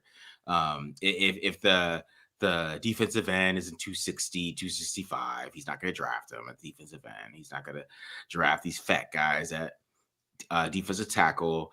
And then even, you go to the spy tech with the offensive line side, he's gonna, go for. I sent you this about the Duke Mayweather guys. Talk about this on, Crazy. Yeah. right? All Duke Mayweather. So it was like they had a system that they stuck to. Shrine Bowl too. Shrine Bowl, man. Yeah. Telling you, they like the Shrine Bowl. It's weird. There are a lot of Shrine Bowl guys in this draft. Yeah, and it's like they really kind of went with guys that they like no matter what. And Pete Carroll kind of said that before the draft. We're not gonna just reach on a guy. I know they did. I heard that the grapevine that they try to trade up a lot, more than people really heard, but they just have this kind of offensive outlook that they really built up. And I really feel like Pete Carroll's being a little bit arrogant on defense. Like, I mean, you're putting Eric Stokes out there, right? And maybe you want him to play a lot of press coverage, but it's a little bit of arrogance with him on defense. So I think you're right. That would be my only concern, is that I feel like they should have went more defensive players. Like, you go Dante Thornton. Yeah. Right. You might hit on Dante Thornton at the end of the day, and we're gonna be like, oh, you're so smart, John Spytek. But it's like, man, if you could have just got a corner there. You know what I mean? Like, that's kind of how I feel about it. What about the Caleb Rogers pick? What was there? Like, that's the thing. Caleb Rogers pick, was there a corner there? I'd still rather have Thornton than Caleb Rogers, personally, because I think there's a part of Thornton where you're like, I don't. So here's my thing with Dante Thornton, right? Here's my thing. I'll ask you. This is my test I ask whenever the Raiders draft kind of like a questionable speed guy or something, like a guy with traits, maybe not the production that we think. So would you be scared if the Chargers drafted him? I would be scared. Yeah. Would you be scared if the Broncos drafted him? I'd be a little scared. Would you be scared if the Chiefs drafted him? Terrified if they got Dante Thornton. So I'm like, okay, do this right now. If the Broncos drafted Caleb Rogers, would you be scared? No. So I don't need to ask the other two questions. You wouldn't be scared. So that's my thing is a good thing would be what was available when Caleb Rogers was picked. And people know if Caleb Rogers comes out and starts at guard and balls out, come at me, guys. Like I'm going to be rooting for the guy. He seems like a really nice guy. Thornton to me is way less of a risk than Caleb Rogers, even though Caleb Rogers seems like the better football player at the moment. Yeah. So that's why I liked it though, because this is such an interesting draft, because like that conversation couldn't be had about Raiders drafts in the past few years. Yeah, I agree with that. I agree, man. I just wish they went more defense, but I'm not mad at the picks. Right, I agree. Yeah. It was more like they felt like what fell to them, they had to pick it, I guess. Kind of the outlook, and they kind of just stuck to the draft board, right? Which I agree with. You should do that, but it's just, man, Pete Carroll, you are picky. I just it is hilarious how picky he is. So like what I mean is, like, a couple picks later, look, there's pretty dry at corner. So I'm looking at like corner right now. I'm looking at Caleb Rogers versus Thornton, but Savion Jones would have been interesting. He goes to the Broncos at the top of the third. They went back-to-back O-line. They have some kind of thing about it that Danny Stutzman, these guys are all available there. That's where I would have wanted another defensive player. But again, you're attacking an offensive line. I get it. You draft Genti and then you use back-to-back top 100 picks on offensive line. I like the process there. I just didn't like the player, Caleb Rogers. Yeah. And again, there's really only two picks that I truly have a gripe with. Two picks. And that's that and the Tonka Hemingway pick. My gripe with Tonka Hemingway, I couldn't argue that really as nearly as well as what I just did right now. It's fine. Fourth round pick. Top 100 picks, man. They got to be guys that contribute. And I was just mad about DJ Glaze last year, and I was mad about Trey Tucker too. So I could just be wrong about him. Yeah. All right. We're going to get to this over-unders in a second. Let's get some of these questions here. Who's the starting offensive line? I think it's the same guys, to be honest. I'm not gonna lie. Oh, okay. I'll go Miller. Left guard is going to be interesting. That's the one I don't know. See, I'll go Miller, Powers, Johnson at center. I think Glaze wins the right tackle job. I don't think Grant's there yet. And then the guard position, I think that's going to be a weird training camp battle. But I think you're going to end up with Meredith and Kappa. I think Parham's out, man. I don't know. Well, hopefully, I'm guessing it's gonna be the same starting offensive line like as like week 14 last year, which is Miller, Meredith, Jack Powers Johnson, Parham, Glaze. That's what I think. Start week 1. We'll see the rest of the season, but I think week 1 that's how it's gonna be. Maybe I'm just hoping. You might be right, Glenn. Maybe I'm hoping. Maybe I'm just. I think the Kappa thing's weird because like he was injured a lot last year. He might just be healthy. Yeah, maybe. The guy had one bad season in the NFL, and it was last year, and he was hurt the whole time. So I was like, maybe the guy's healthy. I mean, you've said as much about Parham last year, about he was hurt. Yeah. So I just mean, I don't know that the one thing I know about Pete Carroll is I don't think he's going to do favoritism. No, like he's not. He will, like, the best guy's going to win. It's not going to be some weird politics thing with him. So I think when they pick the guys, it'll be the guys that truly won the competition. I think at least one way or another. That's we'll just have to let the chips fall as they may. I agree. Cornerbacks and linebackers, he starts for the Raiders. I mean, he kind of talked about that. We did, yeah. And that's I don't want to talk about it again, to be honest. That's not great. Odds on picking up Ramsey. What do you trade for Jalen Ramsey? You got a couple questions. Conditional 5th round pick that could turn into a 4th round pick if he starts X amount of games for the Raiders. And I would take on all the money because you're sitting on it right now and I'm not doing anything with it. They're one of like 2 or 3 teams that actually could take on the money. Mm-hmm. We know there's an interest with Jalen Ramsey and the Raiders. He kind of wanted to go here at one point, probably against his better judgment, to be honest. He went to the Rams and won a Super Bowl. But I would really feel a lot better about the cornerback room, just knocking everyone down a peg with Jalen Ramsey. Regardless of how good he is, I just know he's better than what we have. And I think it's just if you found let me put it this way. Right now, what I said earlier with Stokes, Bennett, and Porter, what if you had Ramsey, Bennett, Stokes, we'll see, and then Porter, perhaps. Like, that's just a lot better, Yeah. And if you want to, if they trade for Ramsey, we know what their plans are. They want to win right now. Yeah. See, the thing is, if you trade for Ramsey, and I saw this with a Rams writer that I follow that I fuck with.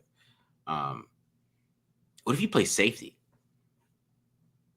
That's what Asante Samuel Sr. Suggested should be done. If he plays safety, I'd trade for him. I'd give a 4th. And a guy like that, he's already getting money, so it's like it's not like he'd be like, "Oh, that screws up my next free agency contract." It's like, "Hey, you're 30. I mean, don't worry about that." Like we'll pay you corner salary to play safety for a year, and then we'll talk about your contract next year. That's what I would do. I would do that. I would put him at the best possible spot. And then, like I said, then you have then you have him and Chin. I'd feel really good about the safety room. Like bringing him in makes me feel good about a certain position group, regardless of where he plays. So, or at least better than I did. So he's interesting. Mike Hilton, I think, to me is just bring in Mike Hilton, bring him in. And if you can cut him if he doesn't make the team, if he's just like, this doesn't work for what we want to do, but I bet it does. Yeah. I think his safety is just a little more intriguing to me. I wouldn't mind it as safety, to be honest. I mean, that's what he played at Florida State. I mean, that was his main role. Yeah. I don't think that. Do you guys care about the lack of RB2 or do you guys care about the RB2 or lack thereof? I think Mostert's a good RB2. I do too. I actually think they're pretty low. What is Cedric McCormick, man? I mean, he played pretty well. And if Chip Kelly watches the film and goes, "Oh yeah, I know what to do with that guy," and then you Mostert after a year, and then you have McCormick on the roster, you're kind of future proofed there. I actually feel pretty good about the running back group right now. Yeah, I mean, adding Genty, because Genty's getting all the carries, guys. I mean, we're going to talk about that in just a second.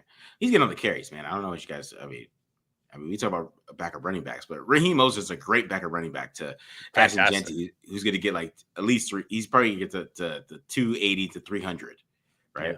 So and provided he stays healthy, let's hope he does. But like I feel I will even go further. I actually feel comfortable if Genty were to miss a game or two, Mostert and McCormick, that's not the worst.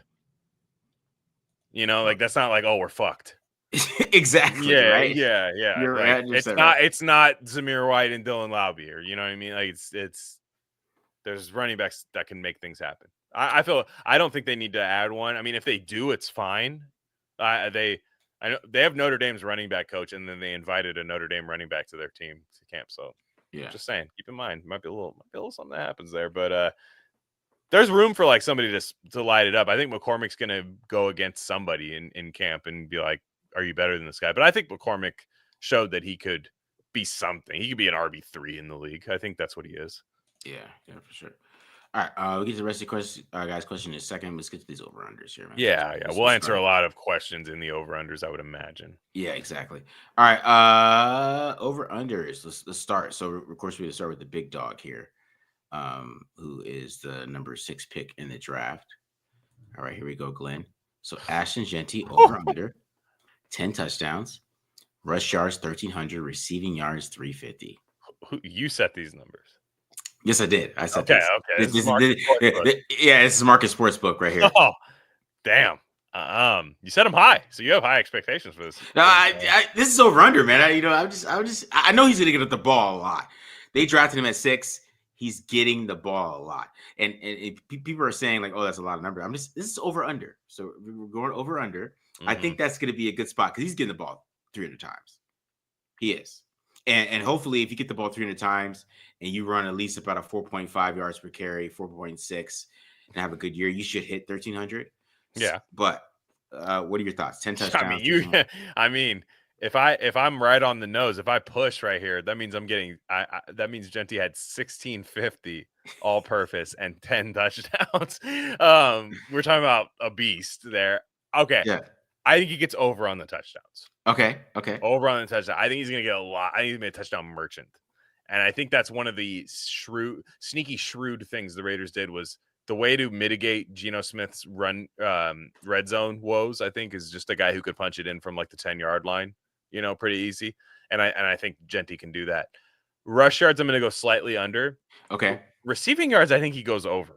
Okay. So I think he is right around 1,000 yards rookie year, and I think he's around the 400-yard mark, and I think he's about 1,400, his rookie year with double-digit touchdowns. Because I actually really liked his 2020. The thing that sold me on Genty, and this was before the draft. This wasn't a Cope thing either.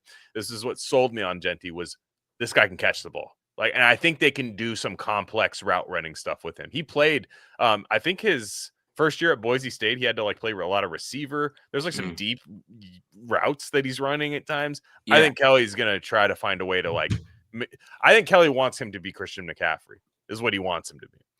And I think he's going to have way more receiving yards than a lot of people are think. So I guess to reiterate, over touchdowns, under rush yards, over receiving yards.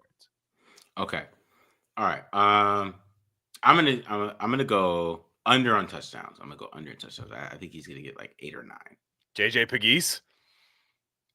I think Geno's gonna throw more touchdown passes. Okay. Like Brock Bowers gonna have a big year. I think Brock Bowers, Jacoby Myers, those type of guys. I think Geno Smith could throw more touchdown passes than people think. Right? They're gonna score some damn points this year. I do know that. They're gonna score some points. But I'm gonna go over on rush yards. And you think he's getting 1,400 this year? What do you think? I'm thinking 1,350. I'm thinking 1,350. Right at it. Okay, right at it. We're getting because I think he's gonna get the ball a lot. So you think he's gonna have a 200-yard game where he just goes crazy this year? He'll have he has to have one of those to get there. Yeah, because we were talking about Josh Jacobs. I'm gonna look at Josh Jacobs' stats, but a lot of guys last year had more than 300 carries. Like Josh Jacobs had 300 carries, 301 carries. He had 4.4 yards per attempt and still had 1,300 yards. So that's what I'm kind of basing it on. I think he's going to get the ball so much running the football. And I think they're going to try to run the ball down people's throats that I think he's going to hit that number, even if it's not the most impressive looking running game, right? 4.3 yards a carry. Yeah, you know what I'm saying? Even if it does, I think he's going to get the ball 300 times, right? And I'm going to go under on the receiving yards because I just think that Geno Smith doesn't check down as much. And if he does check down, it's more to it depends on where Genty is on the field and things like that. So I'm gonna go under on the receiving yards, but I'm gonna go under in touchdowns. So I'm gonna go over in the rush yards. I'm going over in the rush yards. I think he's gonna have a big year, like rushing the football, where it's like in fantasy, we're like, oh, you draft him in fantasy, like, oh my god, he's doing the job. But like as a Raiders fan, you're gonna be like, there's gonna be some hit and miss games where it's gonna be like Right. 3.9 yards per carry and things like that, where it's like 25 carries, 95 yards, and Yeah. shit like that. 2 But touchdowns though, still, or something. yeah, shit like that. But like not like where he is like fully dominant yet. Gotcha. But I still think he's gonna stack up the yards because there's really nobody else who on this team that's gonna really take carries away from him. Like Raheem Mostert, yeah, he's gonna get some carries, but I don't see the like more than 5 a game, maybe. You know what I mean? So it's not gonna be anything crazy, in my opinion. So that's why I think that he still hits that. And just talk about that Josh Jacobs number. I'm going more on carries than him like just dominating, I guess. Usage rate. Yeah, usage Yeah, rate. yeah. How many times he gets the football? That's kind of what I'm going with on that one. So I'm not and I know people are gonna say like, Marcus, you weren't excited about the draft pick. It's not that. I do know they're gonna run him into the ground though. Let's keep it real. I mean, you kind of have to. You have to validate that pick. I mean, that's the thing about taking the running back is you kind of have to make that your identity of the team, at that point to get it worth there. And we'll see ultimately. The reason I was happy about Genty was because I didn't like, other than Membu, I didn't just absolutely love anybody else that was taken around that time where I just had to have them, so that's why I was okay with doing it, because I think that's a true blue chip player they brought in. So we'll see, man. I mean, I think they're going to use him a lot. I think he's going to take a couple screens to the house this year with the blocking they have with Besh and Myers. And like, I think with the screen game, I think Chip Kelly's going to kill it with the screen game this year with Genty. Okay. All right. Let's go to the second round pick, Jack Besh. A runner, 6 touchdowns, 50 receptions, 650 yards. Okay. This is tough. I'm gonna go under touchdowns. Okay. I'm gonna go under receptions, but barely. Wouldn't feel good about it.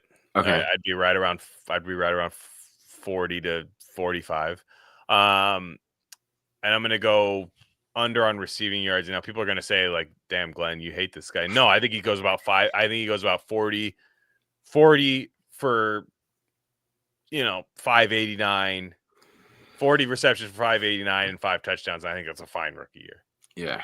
I think that's where he's at, because it's like, wait, you can't be like Genty, and then Jack Besh has 800 receiving yards, 9 touchdowns, and 68 catches. Yeah, I agree. All right, so I'm gonna go over on touchdowns. I see big SCDs talking about. I kind of feel I'm basically going to go with big SCD does, but over touchdowns, I'm gonna go under yards and catches though. I'm gonna say I still think he's gonna have a good amount of catches, like like 40, 45.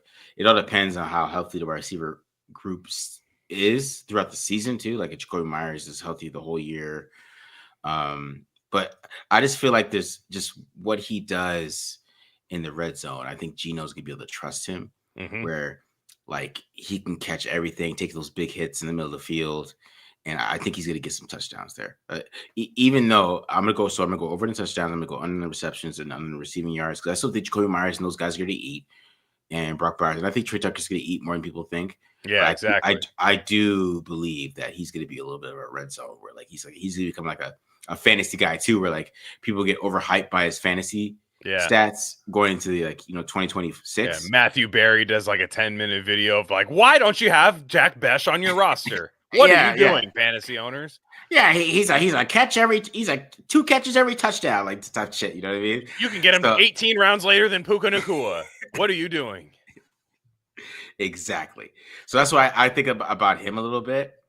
But I do think he's not going to be that much in the offense though, just because I think Myers is going to eat. I think Tucker's going to eat, and Bowers is definitely going to eat, right? I mean, Bowers is going to eat the most. That's what I mean. Who are the yards? I mean, is Gino throwing for 5K this year? I mean, I love it if that's the case. But if Genty's if they're a run first team, Gino, I think, is going to be more efficient than anything. Like, I think we're going to hope Gino is somewhere between.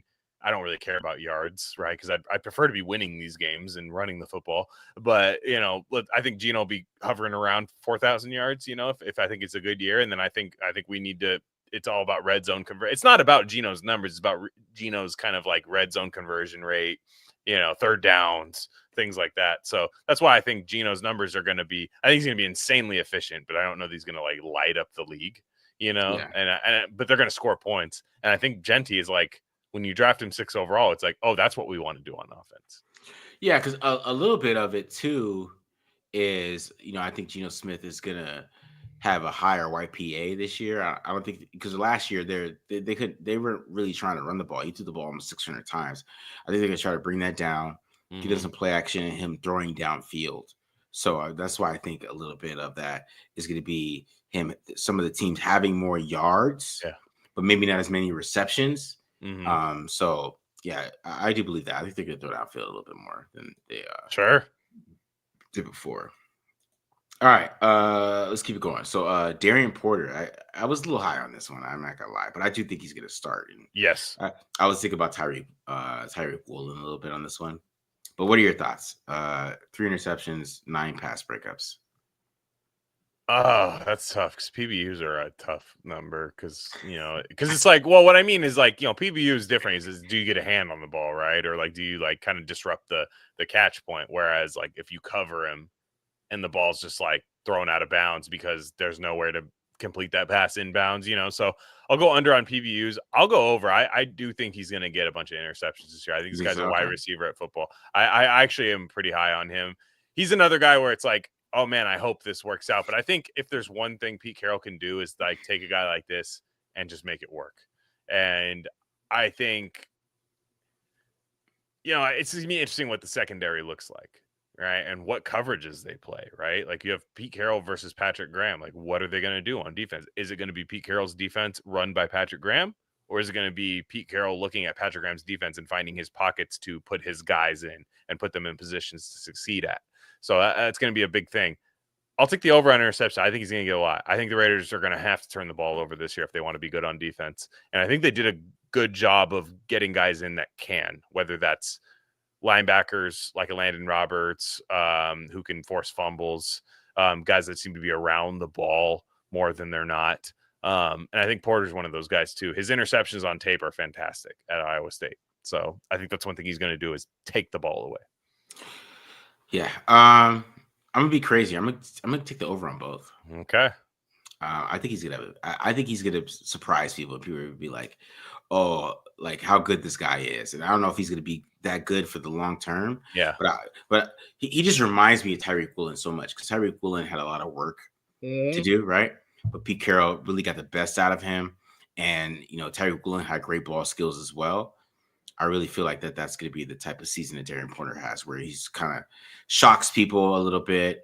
And, they have that feeling where we really got that corner, and we're going to see how that, develops going forward past 2025. But I think he's going to have a big 2025 just because he is the type of player that really fits the system. I think he's pretty good in zone. He has great ball skills, can catch the football. If you make a mistake, he's going to catch it. He does a good job of finding the football too, as well. Like, we talk about corners. Yeah. You're a fan of football at all, right? You just hate corners who can't find the fucking football. And Darian Porter is a guy who can find the football. So I'm just going to go, just be rogue here a little bit. I'm going to go over on both of these. I don't know if you heard his presser today at minicamp, but I laughed really hard at when they talked about Richard Sherman. They asked him about Richard Sherman. They said, "Hey, is Richard Sherman somebody you model your game after?" He's a former wide receiver. Pete Carroll, became a corner, became really good. And he's like, "Yeah, no, Richard's great. I think my athleticism is more like Tyreek Woolen. Basically, like Richard Sherman's slow."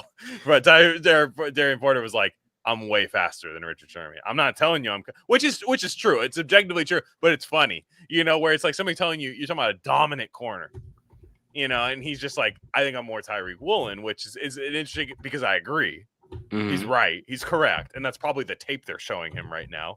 Like they're probably he has an iPad full of like Tyreek Woolen tape, I would imagine, just of like, you need to do this. You do Yeah. this, you are the starting corner for the Raiders. And I think he's going to come into some interception. I think they're going to turn the ball over this year. That's what kind of my thing. I think they're finally going to, you know, every year that they've gone to the playoffs in the last decade, which has been twice, sad, but they've taken the ball away both those years. So that's the only way this works, is if they take the ball away. And I'll bet on Darian Porter to take the ball away. I was looking at Richard Sherman ran a 4.33 20-yard shuttle, was 13th percentile. That's not, I mean, hey, I guess Sherman was moving. But I thought, didn't he run like a 4.5 something? 4.54. Yeah, okay. So I think Porter was just like, dude, come on, we're not even in the same area code when we're running. Like, you know, I think he was. But Porter, I mean, I'll tell you one thing the Raiders did.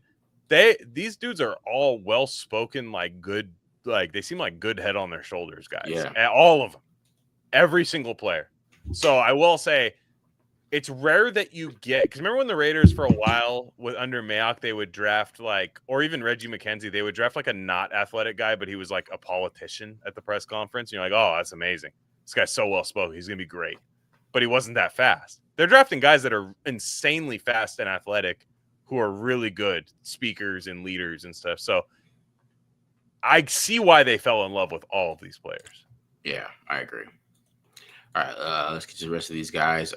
Grant, I'll do Grant and Rodgers together. So Grant and Rodgers, over 5 starts, 5 apiece. Mm-hmm. Gosh, hopefully under for both. Honestly, I mean, right? like, no, I mean, if we're Raider fans, we don't. I mean, look, you'll take anything, right? If Charles Grant comes into camp and it's like Charles Grant actually picked up Max Crosby and shook out the change from his pockets, you know, at camp. You're like, oh, man, wait, we have a beast. You know, hopefully that happens, right? That's like ultimate number one. But I actually hope the offensive line has 0 rookies on it this year. You know, I hope they have a good unit of veteran players, or at least second year and veteran players around them whipping ass, you know, in the pass protection and in the run game. But I will go, oh gosh, I'm hoping under for both, but for the sake of content, I will take over on the Caleb Rogers starts, sadly, and under on the Charles Grant starts, because I think the guard position is just like, man, there's stuff that could work out, but we kicked probably the best guard on the team kicks into center this year. You know, like it's just, he's the center. Yeah, I know you might disagree with me there, but the best guard on the team last year is the center this year, and I think there's a better path. I think Charles Grant's in a better situation to develop. I think he's the swing tackle this year, no question. I think we're gonna live and die with him at the swing tackle this year, and I don't hate that. I'm very scared of the Brandon Parker thing with him a little bit, but for the most part, he's the swing tackle. I think Rodgers has a chance. What if nobody at the guard position has a good camp under Chip Kelly? Rodgers starts, and I don't want him to, but the new offense. All right. I'm gonna play devil's advocate here. I'm gonna go under on Rodgers. I'm gonna go over on Grant. Ooh, is he beating Glaze? I just think maybe if Glaze like slips up early in the year or something like that, he's not performing well, I think they're going to want to put Grant out there. It all depends on how Grant develops. Because I believe if Grant develops and he can get some of his technique down, and I know he's working on it already, and the offensive line coaches can get him going, man, I think there's something there. For sure. And that's why I think he has a chance to kind of maybe give Glaze like with the point where Glaze like don't fuck up, because if you fuck up, then we're like gonna be, which I like, right? So I think there's a better chance for Grant to start over 5 than Rodgers. But I just think Grant is your I think honestly, why haven't they paid Colton Miller yet? Yeah, you know, it's kind of weird. Like, I know they have high hopes for Grant. It's clear that they do. They have to have high hopes for Rodgers, right? Because it took them to the same spot. But I see the long term for Grant big time. Like I could see that really working out. But I don't know. I think that Grant is going to take some time. And look, injuries. This is offensive line gets injured a lot, so these guys just might get forced in there by injuries. I think if everything's working well, I think Rodgers finds a way to like get a few spot starts in at guard, or even just time played in the middle of the game while people are getting taped up and stuff, and maybe he makes a couple nice blocks, maybe he gets a couple penalties or something. I think Grant is your long-term tackle where it's like, who gets a contract between you and Glaze? Yeah. All right. Like over the next 3 years, which one of these two guys am I paying? Yeah. One of you guys will be the swing tackle, maybe, but one of you guys is getting starting tackle money. And then also, are we paying Colton Miller? So I just think those questions are solved for a year. Mm-hmm. And I think Rodgers at guard, I just don't know what they're doing at guard. You could tell me any guard combination that's starting this year, and I'd tell you, yeah, sure. I mean, I don't like it, but like I could see it happening. So I think Rodgers has a path, whereas I think Grant is the much better long-term prospect. Yeah, I agree. All right, last one. Dante Thornton Jr. over under. Oh, you want to get spicy? Let's get spicy. Right? What do you think? All right, I know. Go ahead, Glenn. Well, Go ahead. I think this is probably the pick that you and I disagree the most about, or not disagree, but are on polar sides more so about.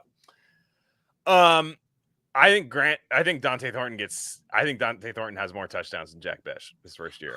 Okay, all right. First year, more touchdowns, just touchdowns. I'm gonna go over on touchdowns. Okay. I am going to go slightly over on receptions. I'd sweat it. I probably wouldn't play it. I think he's in like 37 to 40. And I'm gonna go over on yard. I think this dude's gonna take a few to the house. I think he's gonna have like an 80-yard touchdown this year. Which, guys, look at that 80.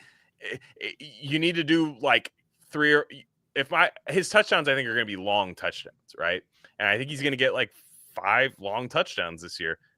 You get 5 long touchdowns this year and a couple receptions here and there, you're over 500 yards. Like, this guy, I think he's got the weird paddle hands at times. Like I even saw the clips today from minicamp where, by the way, my guy Tommy Malott looked fantastic running routes at minicamp today. Like just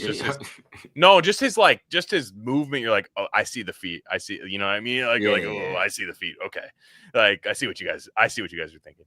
I think this guy's going to be one of those guys where I think he's Brandon Lloyd. That's what I think he is. I think he's a supercharged Brandon Lloyd.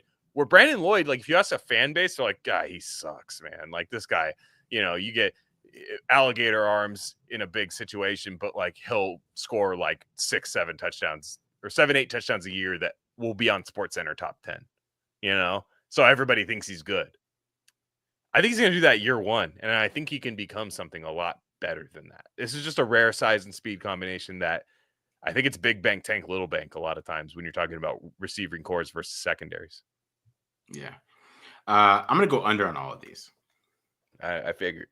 Yeah, I'm going to go under on all of these just because I think that he needs development.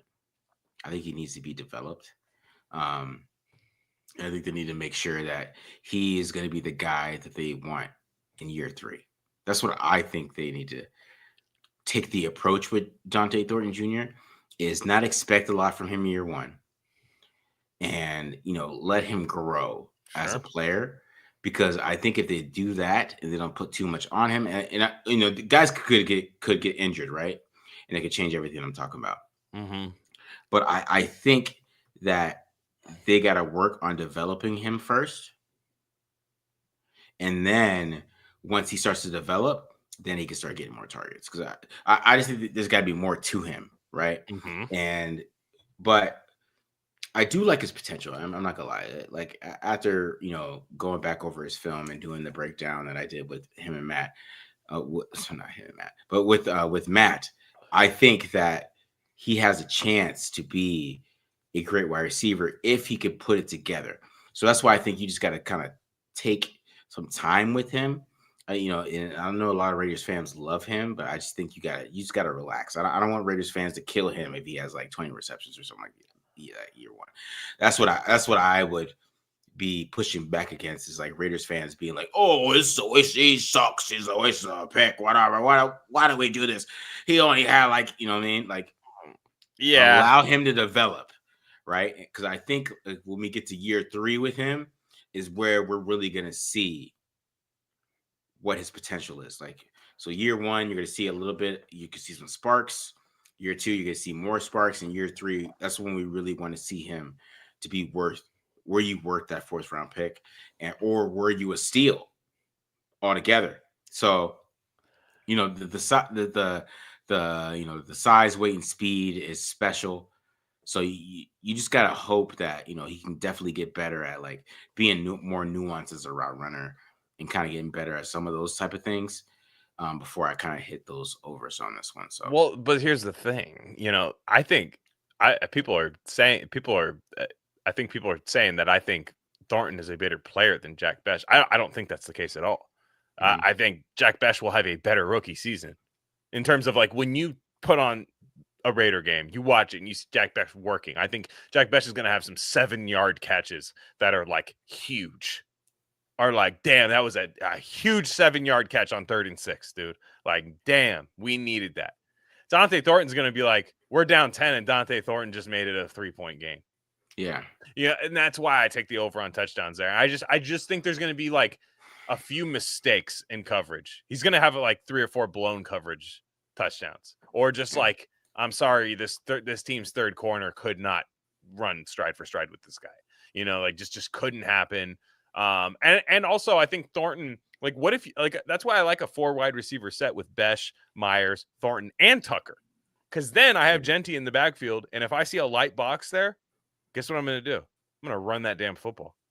I think Thornton's going to be a decoy a lot of the years, but then that decoy is going to be wide open a few times and be like, well, shit. Yeah. like, oh, shit. Bauer, because you have to count for Bowers in all this. I didn't name Brock Bowers in all this. So you're going to have to dedicate special cover. The Raiders are going to be tough to guard this year, I think. And like, because they're going to be able to punch you in the mouth, I think, depending on the offensive line. They're going to be able to punch you in the mouth. And then they're going to be able to get over the top of you. And then they're going to be able to paper cut you to death with the receiving core as well. So I think Thornton's going to be able to run into a few. It's like when a baseball player gets called up and they hit 210, but like 22 home runs. Yeah. You know what I mean? Where you're like, this guy, if you throw him a slider, he cannot hit it. Like there's clearly glaring holes in his game, but he hit 22 home runs. And I think, you scale that back, that's 6 touchdowns or 5 touchdowns for Dante Thornton. That's a good analogy, bro. I like that one. Mm-hmm. I like that one. Yeah. He mostly ran a full route. I don't know if that's true. I don't think that's true at all. I'm saying this is a guy who bet over on all his stuff. The guy is a one-trick pony at the moment. Yeah. I don't know how much. I like him in contested catches, though. He didn't get a lot of opportunity, but I think that's something he's going to actually surprise people on. Is I actually think he actually will have a couple contested catches where people go, oh, he's not just if I'm open by 10 steps, throw it to me, guy. Yeah. Mm-hmm. Let's get these questions to wrap up the show here. So, shout out CB for the donation. Do you think there would be a defensive pissing contest between Pete and PG? CB must have played defensive tackle. Just look at the guy. Yeah, by the did. way, CB looks like can you play right now? Look at the guy. My lord, CB's definitely benching 225 right now. My God, that's an intimidating picture. Between Pete and Pete, Grant plays way too much cover 0 than Pete is comfortable with. That's a good question. That's a great question that I am not qualified to answer. Unfortunately, if Matt was here, I'm sure he'd be really good at it. But it'll be that. It's interesting because they made think about Patrick Graham's. Think about Patrick Graham where he was at. He was lightweight going to be a free agent. Remember? Like if they were going to keep Antonio Pierce, he was like, hey guys, I'm probably going to go somewhere else. And then all of a sudden they weren't keeping Antonio Pierce and he was like, I'm around. What's up? And if you're around, if you didn't test free agency, therefore you were down to coach under Pete Carroll. Now, I would be hard pressed to think that Patrick Graham doesn't know a damn thing about Pete Carroll. Like, I want to stay here. And but Pete's gonna let me do my thing. No, Pete's gonna be all over it. You saw the gloves. Everybody saw the pictures with him. Pete was wearing gloves. He's wearing gloves today. Oh, hands on. He's a hands-on guy. He's got gloves on. So Pete's gonna be all over it. I think there's gonna be a clever yin and yang balance to it. And I think the beauty of Pete Carroll is he knows Pete Carroll is really good at people. I mean, the best coaches are, right? But like you look at, he's really good at knowing exactly what you do, and he knows exactly where to slide in, right? Like exactly where to like fit in to you. Like where he's like, I know what to be in your life. I know whether to be super involved with you. I know whether to let you breathe. I know whether to get on your ass. I know whether to kind of pamper you a little bit. the best coaches do this. And I think he's going to do that exact approach with Patrick Graham. Yeah. Coverages, I can't really speak to it. Sorry. But like, it's just, I think philosophy wise, I don't worry too much about them because Patrick Graham would have gone somewhere else. Yeah. I would say this. I'm going to say that Patrick Graham's could do what Pete Carroll wants him to do. That's what I would say. So you really think like Pete's going to go, Patrick, this is bullshit. Like at times, I don't think he's going to go fully, this is bullshit. Mm-hmm. But I think that the game plan is going to be based off of what Pete Carroll suggests. Let's say that. Mm-hmm. You know what I mean? And then Patrick Graham has to adjust his game plan to what Pete Carroll suggests to him. That's basically what I would say. I wouldn't say that Pete Carroll's going to have full control of the defense, but let's just say the Raiders start shitting on defense. Right? Yeah, there you go. Yeah, Pete Carroll's taking over that shit by week 3, bro. Let's keep it real. Pete wants to probably kind of like, oh, hey, we have 10 sacks in 2 games. Like, Pat, kill it.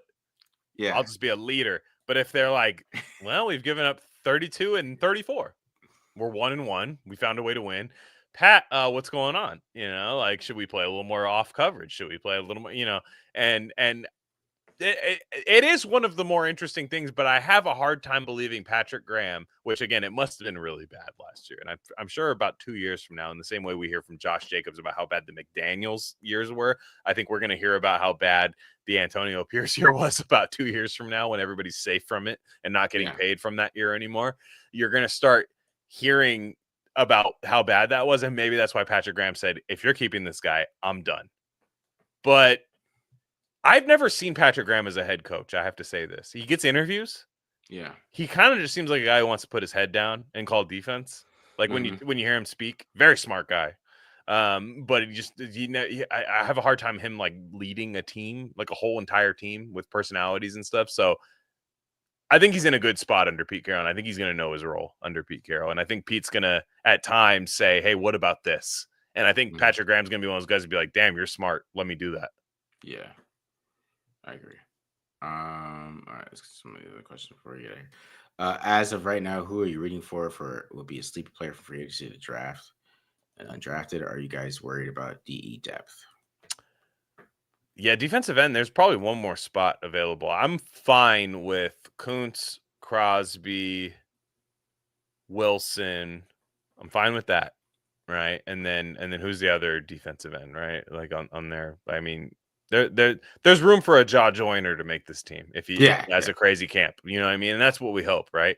We hope, which is one of the questions. What do y'all think of Jaw Joyner? But go ahead. I haven't watched him, but I if he fits that height and weight threshold, which he most certainly does, he's definitely got a pathway to be like that 4th defensive end. I'm not a huge Charles Snowden guy at all. So to me, still on the team, Charles Snowden. I mean, that's what they say. He's there. So what I mean is, if Jaw Joyner can beat out Charles Snowden, which is not out of the question, that could be the case.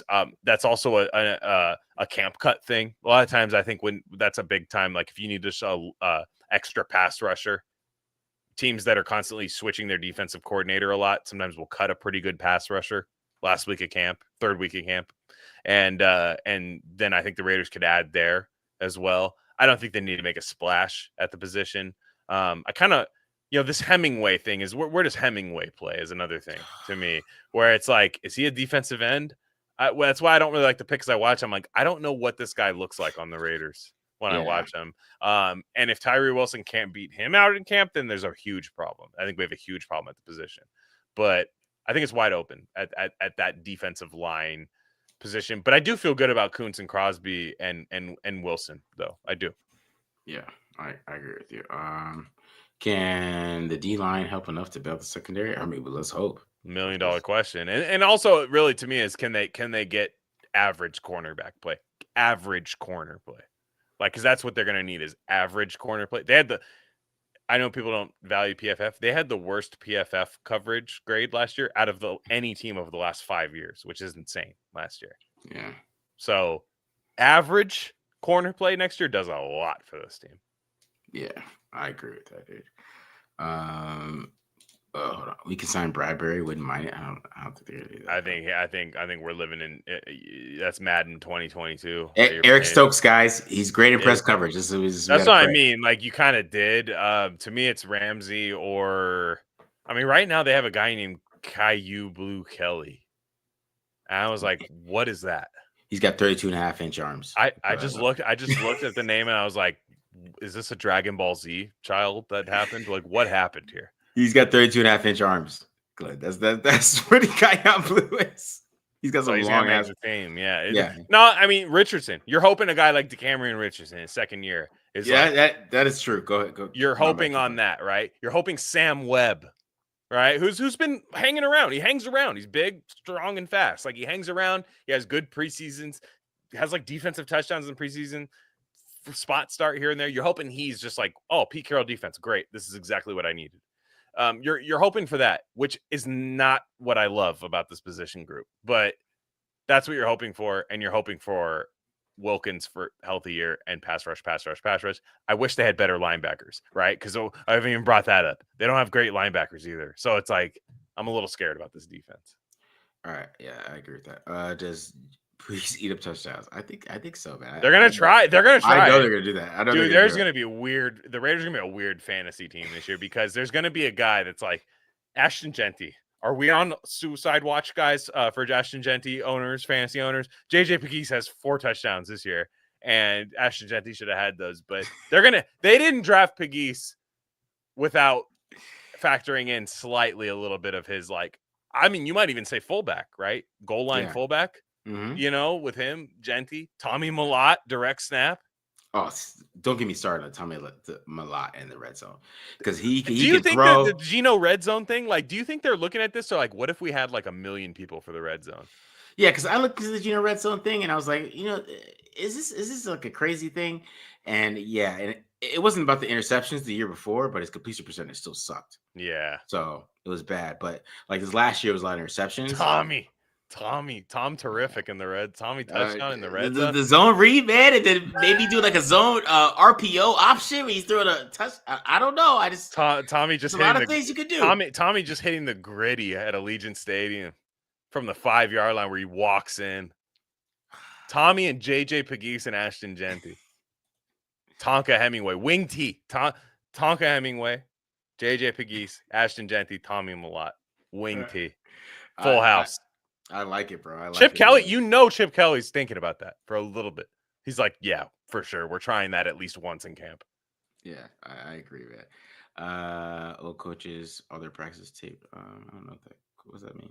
Yeah, makes me wonder, do old coaches keep their Oh, I see. Just maybe for guys. Oh, like I think what I was saying was camp cuts, like for like the defensive end. Yeah, for sure. No, they don't forget these guys. They're going like, hey, I like that guy. That guy tore up in the combined practice. That guy tore our ass up. That defensive end.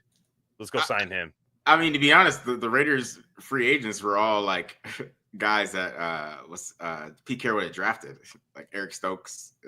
Well, right, and I think he's like, damn, our draft guide was we loved Eric Stokes, and he did have a good rookie year, so it'll be interesting. I think when I was saying add a camp cut defensive end, yeah, there's a lot of guys that'll be like, I remember that guy from Tampa, like that guy was a beast. We didn't have a spot for him. Bring him in. Yeah. Come on, Chris. Talk about Christian Wilkins a little bit. Yeah, I don't. It is weird because our beat reporters aren't saying a damn thing about him. And I know Vic left. It's a big change up at the beat reporter thing. But then you'll hear like Albert Breer be like, yeah, we're not sure about Wilkins. I'm like, you're not sure? I was pretty sure. I saw him like doing a hang loose on the social media thing with pads on, or not pads on, but a jersey on. Yeah. So I don't know. I have no idea. I'm not. What I mean is I'm not like if you wore a walking boot to the party, the stream, I didn't see the stream, but if that's what happened, yeah, that's something. But training camp's when I need Wilkins. So, yeah. Last question here. Did you guys hear Patrick Mahomes' cousin, Dylan Raiola was split? Is that a thing? You know what was funny about that is I'm not talking about Dylan Raiola because He was a freshman last year, I thought. Yeah, So, he's sophomore. so he needs a couple more years in college. He's actually a pretty good player. He just needs some time in college. He just came in. He came in and Nebraska started hot, and everybody's like Patrick Mahomes, and he leaned into it. He's gonna have to learn that's that Abdul Carter bullshit, though. You notice that's with this younger generation. They always want to be somebody that already exists. I hate it. You know, Phil, I'm gonna be Lawrence Taylor's number and set the record. No, do it with number 53. You know, and with Rayola, do it with a different haircut. You know, but anyways, I saw a funny mock draft where people do the next year mock draft, and they're going by Vegas win total, and people are like, the Raiders won't be picking 7th overall. Well, they are, according to their own home Vegas odds this year. They would be picking 7th overall. So we'll see what happens. But as of now, they have a 6.5 win total. That sounds about right. So they'd be picking 7th overall, and they had him taking Caleb Downs, the safety out of Ohio State, who I love. Yeah. But if they're picking 7th overall this year, a lot happened. They don't feel good about their quarterback situation. They are taking a quarterback. They're taking they're taking Lenore Sellers. Like I saw that shit. People got mad at me when I said that. Yeah, they are not taking a safety 7th overall unless Gino got hurt week 1, right? Gino gets hurt week 1, and they're like, shit, season's over, right? And Aiden O'Connell gets you to like 6 wins or 5 wins or something. That's the only way that happens. But if Gino is like just not good, he's toast after this year. Yeah, they're drafting the Lenore Sellers, who I'm not convinced that, you know, I mean, if Arch Manning doesn't come out, I'm not convinced Lenore Sellers doesn't go 1. So he is a specimen with way better tape than Anthony Richardson. Yeah, 100%. But yeah. All right, guys. Appreciate you guys coming in here. We got about 600 in here today. So that's not bad at all. Off season.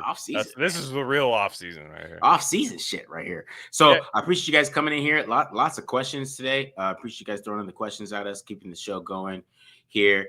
Like I said, you know, check out the Ashton Jeanty breakdown I did Ashton Jeanty's every single carry versus Penn State. Nice. And of course, the other draft breakdowns that we just dropped, and of course tomorrow, or actually Sunday, there'll be another draft breakdown that we're doing next on Sunday. So make sure you guys check that out. And I hope you guys enjoyed this show. Hit the subscribe button, subscribe. And we are out of here, guys. Peace.